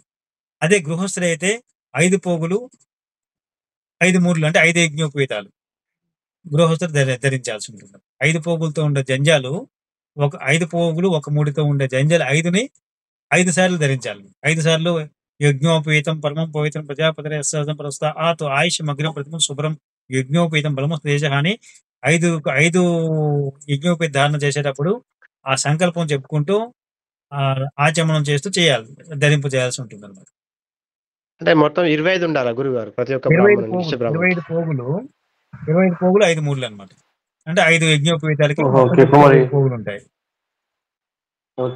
అది యజ్ఞోపేతం ఎవరైతే తయారు చేస్తున్నారో వాళ్ళకి మీరు ప్రత్యేకంగా ఆర్డర్ తెప్పించుకోవాల్సి ఉంటుంది. ఇప్పుడు నేను ధరించేది కూడా 5 పోగుల యజ్ఞోపేతం. నేను చూపిస్తాను, చూడండి. కనిపిస్తుందా కెమెరాకి? ఇది 3 చూపిస్తాను అన్నాడు. ఇదిగోండి, ఇది పవిత్ర గ్రంథిలో కొంచెం చూడండి. ఇది ఒక గ్రంథి అనుకుంటే ఈ గ్రంథిలో మనకి 5 పోగులు ఉంటాయి అన్నమాట.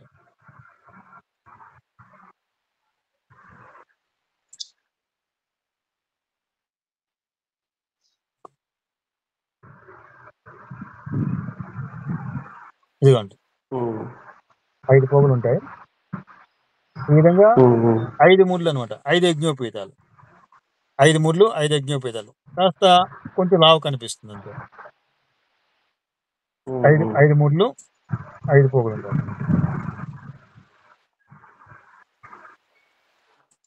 కనిపిస్తుందా? 5 యజ్ఞోపేతాలు ఈ విధంగా గృహస్థులు ధరించాల్సి ఉంటుంది. బ్రహ్మచారి అయితే ఇదే విధంగా ఒక యజ్ఞోపేతం ధరిస్తారు అనమాట. అంటే 1 మూడు 5 పోగులు. ఇది మనం తయారు చేసుకోవాలి. ఇప్పుడు మనకి దీన్ని సప్లై చేసేవారు హైదరాబాద్ లో శ్రీకాంతేంద్ర స్వామి సప్లై చేస్తున్నారు. ఆయన నెంబర్ గ్రూప్ లో పెట్టండి గురుగారు. ఆయన నెంబర్ మనకు కావాలంటే గ్రూప్ లో పెడతాను. మీరు ఆయనకి అడిగితే ఆయన చేస్తారు. ఆయన సామూహిక ఉపనయనంలో కూడా చేస్తున్నారు. సంధ్యావందన శిక్షణ కూడా ఇస్తున్నారు ఆయన కూడా. అంటే ప్రస్తుతం మఠాధిపతి అని చెప్పుకునే వాళ్ళలో ఈయన ఒకళ్ళు మన వైదిక సాంప్రదాయాన్ని ముందుకు తీసుకువెళ్తున్నారు. కానీ అదే కొంతవరకు ఈయన పనిచేస్తున్నారు. మనకి యజ్ఞోపీతాలు సప్లై చేస్తారు. తర్వాత విశ్వకర్మ విగ్రహాలు కూడా ఆయన గతంలో అందరికీ ఇచ్చారు కావాల్సిన వాళ్ళకి. శ్రీకాంతేంద్ర స్వామి గారి నెంబర్ మీకు గ్రూప్ లో పెడతాను. మీరు ఆయనకి ఫోన్ చేసి తర్వాత గురువు గారు ఇప్పుడు 5 యజ్ఞోపవీతాలకి మనకి అన్ని చోట్ల శ్రోత స్మార్త నిత్య కర్మానుష్ఠానం 3 ఉంటాయి గురుగారు. మిగిలిన 2 యజ్ఞోపవీతాలకి సంకల్పాన్ని చెప్పాలి గురుగారు. వేదాధ్యయనం కోసం సంకల్పం ఒకటి, తర్వాత శిల్పకర్మ కోసం శ్రౌత స్మార్త నిత్య కర్మానుష్ఠాన అని చెప్తా. ఈ 2 కలిపి నిత్య కర్మానుష్ఠానం శ్రౌత స్మార్త. తర్వాత ఉత్తరీయాత్ర 3 యజ్ఞోపేతం. అర్థమైందండి? దాని తర్వాత వేదాధ్యయనం కోసం ఒక యజ్ఞోపేతం. అది ఎప్పుడు ఉపనయన కాలంలోనే వేస్తాం అనమాట. మొట్టమొదటి యజ్ఞోపేతం వేదాధ్యయనం కోసం వేస్తాం. దాని తర్వాత శిల్పకర్మ కోసం వేస్తాం. ఈ మొత్తం 5 అనమాట. కర్మానుష్ఠానం అంటే ఒకటి మొట్టమొదటి బ్రహ్మచర్యార్థం అంటే వేదాధ్యయనం కోసం గురుకులం వెళ్ళడం కోసం వేస్తాం. తర్వాత నాటకం వేసేటప్పుడు ఉత్తరీయాత్రం 2వ వేస్తారు. తర్వాత గృహస్థాశ్రమం కోసం 3వ వేస్తారు. దాని తర్వాత శిల్పకర్మ కోసం 4వ వేస్తారు. తర్వాత 5వది మన ఆధ్యాత్మిక సాధన కోసం అనుకోండి, వేదాధ్యయనం కోసం 5వ. సందేహాన్ని నివృత్తి చేసినందుకు ధన్యవాదాలు గురువు గారు. నమో విశ్వకర్మనే. నమో విశ్వకర్మ. ఇంకొకరు అడగండి గురుగారు. ఇది శ్రవణ్ గారు, ఇది కౌశిక్ గారు అడగండి. అది మీ సందేహం నాకు తెలుసు. అంటే మన సంధ్యావందనం గురించే కదా, మీ ముగ్గురు అధ్యాపకులు. మరి ఉండండి కౌశిక్ గారు, చాలా సేపు నుండి హ్యాండ్ రైజ్ చేశారు.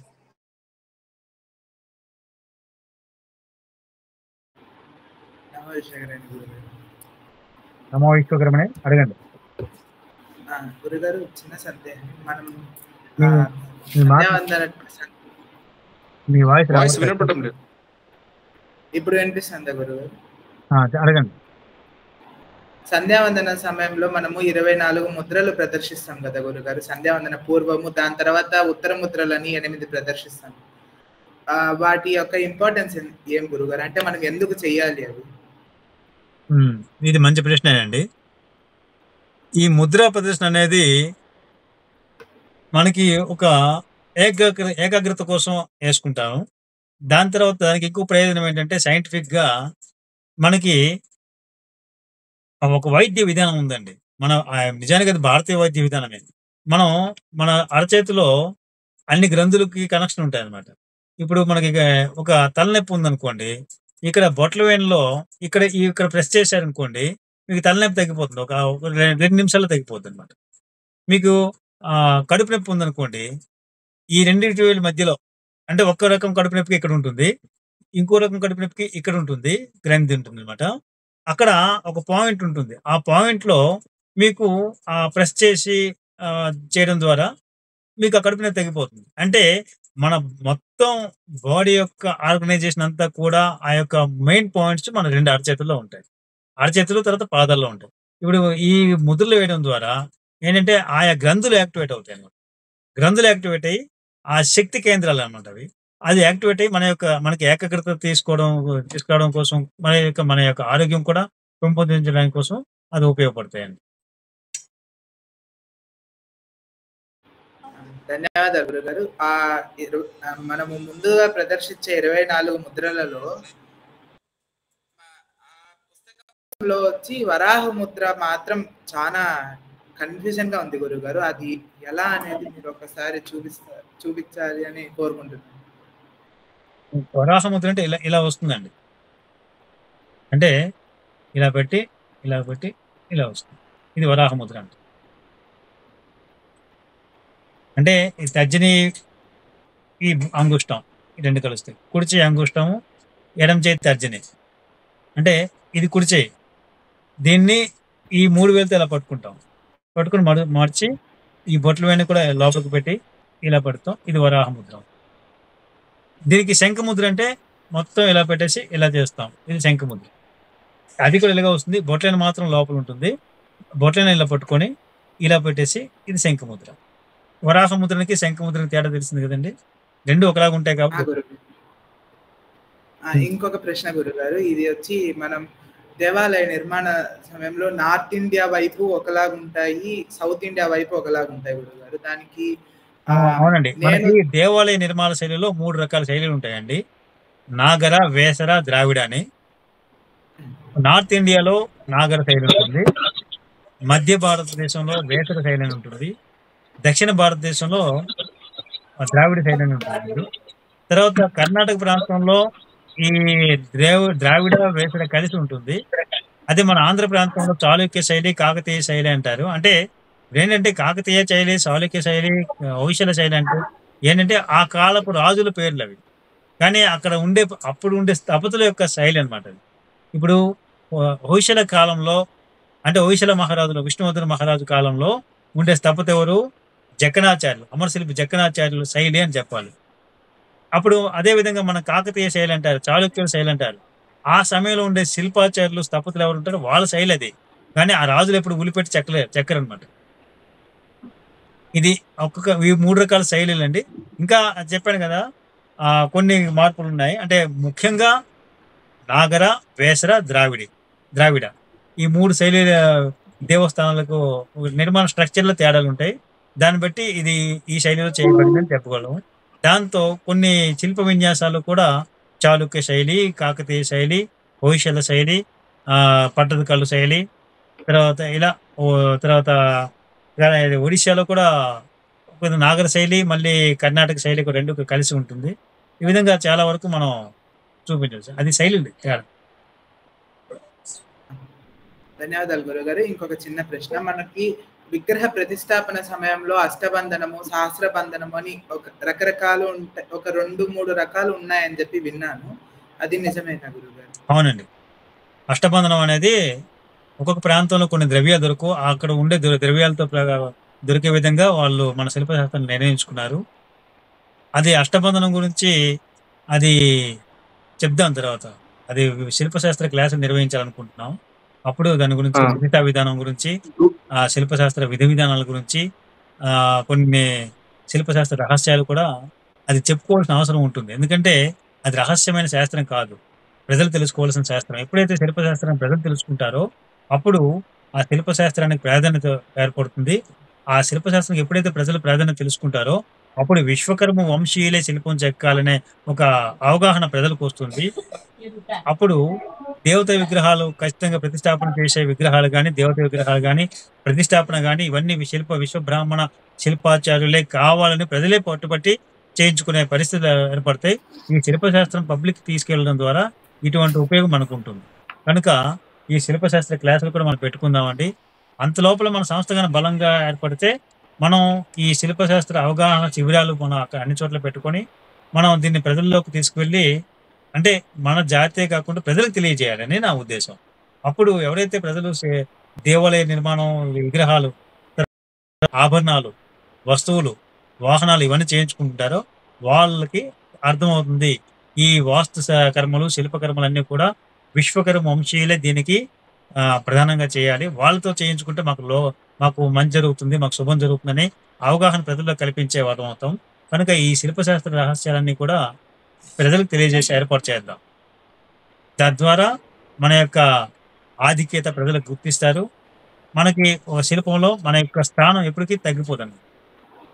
ఎంతమంది పబ్లిక్ లో వేరే వేరే జాతుల వారి శిల్పాలు చేస్తున్నా కూడా మన స్థానం ఎప్పటికీ తగ్గకుండా దానికి మనం ఏ విధంగా వెళ్ళాలి, ఎంతవరకు రహస్యం బయటికి ఇవ్వాలి అనేది మనం ఒక ప్రణాళికబద్ధంగా మనం దాన్ని అమలు చేసుకుంటూ దీన్ని తీసుకెళ్దాం. ఒక లాస్ట్ ప్రశ్న గురుగారు, ఇప్పుడు ప్రెసెంట్ నా యొక్క రీసెర్చ్ అనేది టెంపుల్ ఆర్కిటెక్చర్ అలానే శిల్పశాస్త్రం మీద జరుగుతుంది గురుగారు. రీసెర్చ్ అంటే మీరు ఏంటి, ఇక్కడ స్టూడెంటా మీరు? అవును గురుగారు, నేను బీటెక్ కంప్యూటర్ సైన్స్ చదువుతున్నాను ప్రస్తుతము. సెంట్రల్ గవర్నమెంట్ ద్వారా ఒక నడుపుతున్న ఒక స్కీమ్ లో నేను సెలెక్ట్ అవ్వడం జరిగింది. బీటెక్ ఆర్కిటెక్చరా? లేదు గురుగారు, computer science student. Computer science. Central government scheme లో నేను సెలెక్ట్ అవ్వడం జరిగింది. దాంట్లో నేను ఒక బుక్ అనేది పబ్లిష్ చేయాలి. నేను మన విధానాలు విశేషాలన్నీ దాంట్లో యాడ్ చేస్తామని ఈ రచన దాంట్లో వీరబ్రహ్మేంద్ర స్వాముల వారి కాళికాంబ సప్తశతి, కాలజ్ఞానము, అలానే ఈ సప్త చక్రాల గురించి ఆ చక్రాల గురించి వాటి గురించి రీసెర్చ్ చేయడం జరుగుతుంది ప్రస్తుతానికి. వాటిలో భాగమే ఈ ఆర్కిటెక్చర్ అండ్ టౌన్ ప్లానింగ్ కూడా. దాంట్లో శిల్పశాస్త్రంలో మీరు ఏంటంటే మీరు అన్నిట్లో చేయి పెట్టకూడదు, ఏదో ఒకటి పట్టుకోవాలి. శిల్పశాస్త్రం అంటే ఒక సముద్రం లాంటిది, అదొక్కటి తీసుకుంటే దాన్ని సంపూర్ణంగా మీరు అధ్యయనం చేసి రీసెర్చ్ బుక్ రాయొచ్చు. లేదా అష్టాంగ యోగాలు, బ్రహ్మం గారు చెప్పిన సప్త చక్రాల సాధన కోసం మీరు ఒక బుక్ రాయొచ్చు. అన్నిట్లో చేశారంటే దేన్ని సంపూర్ణంగా చేయలేరు, కొంచెం కొంచెం అయిపోతుంది. మీరు శిల్పశాస్త్రంగా మీరు ఎంచుకుంటే దాన్ని రీసెర్చ్ చేస్తూ మా దగ్గరికి వస్తే మేము పూర్తిగా మీకు 100% మీకు సహకరిస్తాము. మీకు కావాల్సిన సమాచారాన్ని మేము అందజేయగలం. చాలా ధన్యవాదాలు గురుగారు. కృష్ణవేణి గారు మీరు అడగండి. నమో విశ్వకర్మనే గురుగారు. నమో విశ్వకర్మ చెప్పండి. లేదండి, చిన్న సందేహం. అది ఇప్పుడు అందరు గృహ ప్రవేశాలు చేస్తారు కదండి. గృహ ప్రవేశం చేసేటప్పుడు పైన స్లాబ్ పడిన వెంటనే జంతు బలిస్తారు. అది ఎంతవరకు న్యాయం, ఎంతవరకు నిజం, అది నిజమా అబద్ధమా అనేది నాకు సందేహం వచ్చింది. మళ్ళీ అడిగిన ప్రశ్న అర్థం కాలేదు. గృహప్రవేశ విషయంలో నూతన గృహ ప్రవేశం నిర్మాణం అయ్యే ముందర పైన స్లాబ్ వేస్తారండి. నిర్మాణం పూర్తి కాదు, పైన స్లాబ్ వేసిన వెంటనే జిస్టి తీయాలి అని చెప్పేసి జంతు బలిస్తారు లోపల. అది ఎక్కడ లేదండి, నేను ఫస్ట్ టైం మీ దగ్గర వింటున్నాను. లేదండి, తెలంగాణలో ఉందండి. అదే శాంతి ఆచారం వాళ్ళు తినడం కోసం అది ఏర్పాటు చేసుకున్న పద్ధతి, అంతేగాని దానికి అన్ని ఇప్పుడు వాస్తు కర్మ అండి. వాస్తు అంటే వాస్తు అధిపతి విశ్వకర్మ అండి, ఆయన పరమాత్మ. ఆ వాస్తు అన్నిటికీ అధికారం ఉండేది విశ్వకర్మ వంశీయులే. వీళ్ళంతా సాత్వికులండి. ఇక్కడ బలులు ఇవ్వడం అనేది ఎక్కడా చెప్పబడలేదు. కొన్ని బలులు ఉన్నాయి, కానీ అది ఎప్పుడంటే ప్రతిష్టా విధానంలో ప్రతిష్ఠ చేసేటప్పుడు, ప్రతిష్ఠ చేసేటప్పుడు గృహప్రవేశంలో హరిద్రాన్నం అంటే హరిద్రాన్నం కుంకుమాన్నం కలిపి బలిస్తాం అన్నమాట. అన్న బలి ఉంటుంది.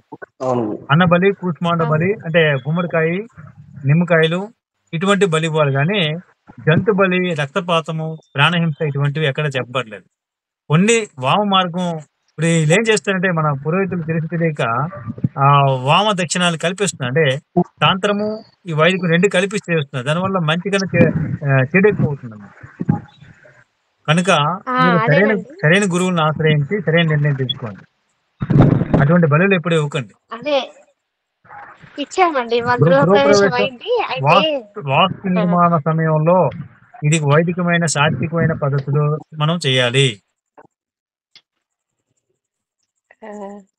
అయితే మన విశ్వకర్మలలో అందరు ఇట్లాగే చేస్తున్నారండి. తెలంగాణలో ఇప్పుడు ఆ విషయం కర్ణాటకలో వింటే నవ్విపోతారు. ఎందుకంటే ఇక్కడ కర్ణాటకలో 95% అందరూ సస్యాహారులే. చిన్నతనంలో ఉపనయనం చేసే సాంప్రదాయం పెట్టుకున్నారు. చాలా తగ్గ మంచి సాంప్రదాయం పాటిస్తారు కర్ణాటకలో. ఇది నేను ఇలా బలిస్తారని. అది మా ఆయన కూడా ఆపోజిట్ దీనికి స్మార్ట్ గా చేశారండి. ఆయన మీరు చెప్పండి. మీరు మన గ్రూప్ లో ఉన్నారు కాబట్టి చాలా విషయాలు నేర్చుకుంటున్నారు కాబట్టి మీ ప్రాంతంలో మీరే గురువుగా ఉండి వాళ్ళకి చెప్పాలి, ధైర్యంగా మాట్లాడాలి. మీరు అంటే మాట్లాడతారు. మీరు మనకే కాదు ఎవరికి కూడా గతంలో గూగుల్ మీటింగ్ లో మీరు చక్కగా మాట్లాడారు. మీకు ఆ శక్తి ఉంది, ఆ భగవంతుడి అనుగ్రహం కూడా మీకు ఉంటుంది. ఆ వీరబ్రహ్మ స్వామి యొక్క అనుగ్రహంతో మీరు ప్రజల్ని మార్చే ప్రయత్నం చేయండి. మీరు కూడా మా సపోర్ట్ మీకు పూర్తిగా మీకు ఉంటాం. సరేనండి, మీ ఆశీర్వాదం ఉండాలి. ధన్యవాదాలు ఆచార్య. మీ ఆశీర్వాదం, మీ ఆశీస్సులు పట్టుకుండాలి. ఖచ్చితంగా గురువు గారు. విజయలక్ష్మి అమ్మగారు దేవురు హలో తెలంగాణ జిల్లా మాట్లాడిన వారు విజయలక్ష్మి గారు అండి. కృష్ణవేణి గారు అమ్మగారు పేరు జిల్లా విజయలక్ష్మి గారిది విజయవాడ అండి. శాఖాహారులండి, సాత్వికులండి. దయచేసి మమ్మల్ని దాంట్లో కలపమాకండి. తెలంగాణ అన్నారు కదా. తెలంగాణ ప్రాంతము. అక్కయ్య గారిది కూడా తెలంగాణ ప్రాంతమే. అక్కయ్య గారిది ఆంధ్ర అనుకుంటా. ఆంధ్రనేనండి మీది? కరీంనగర్ అన్నారు. ఆయన నారాయణాచార్యులు తెలంగాణ, అందుకే అడుగుతున్నారు. మాది తెలంగాణ, మాది తెలంగాణ ప్రాంతం అండి. నిర్మల్ జిల్లా.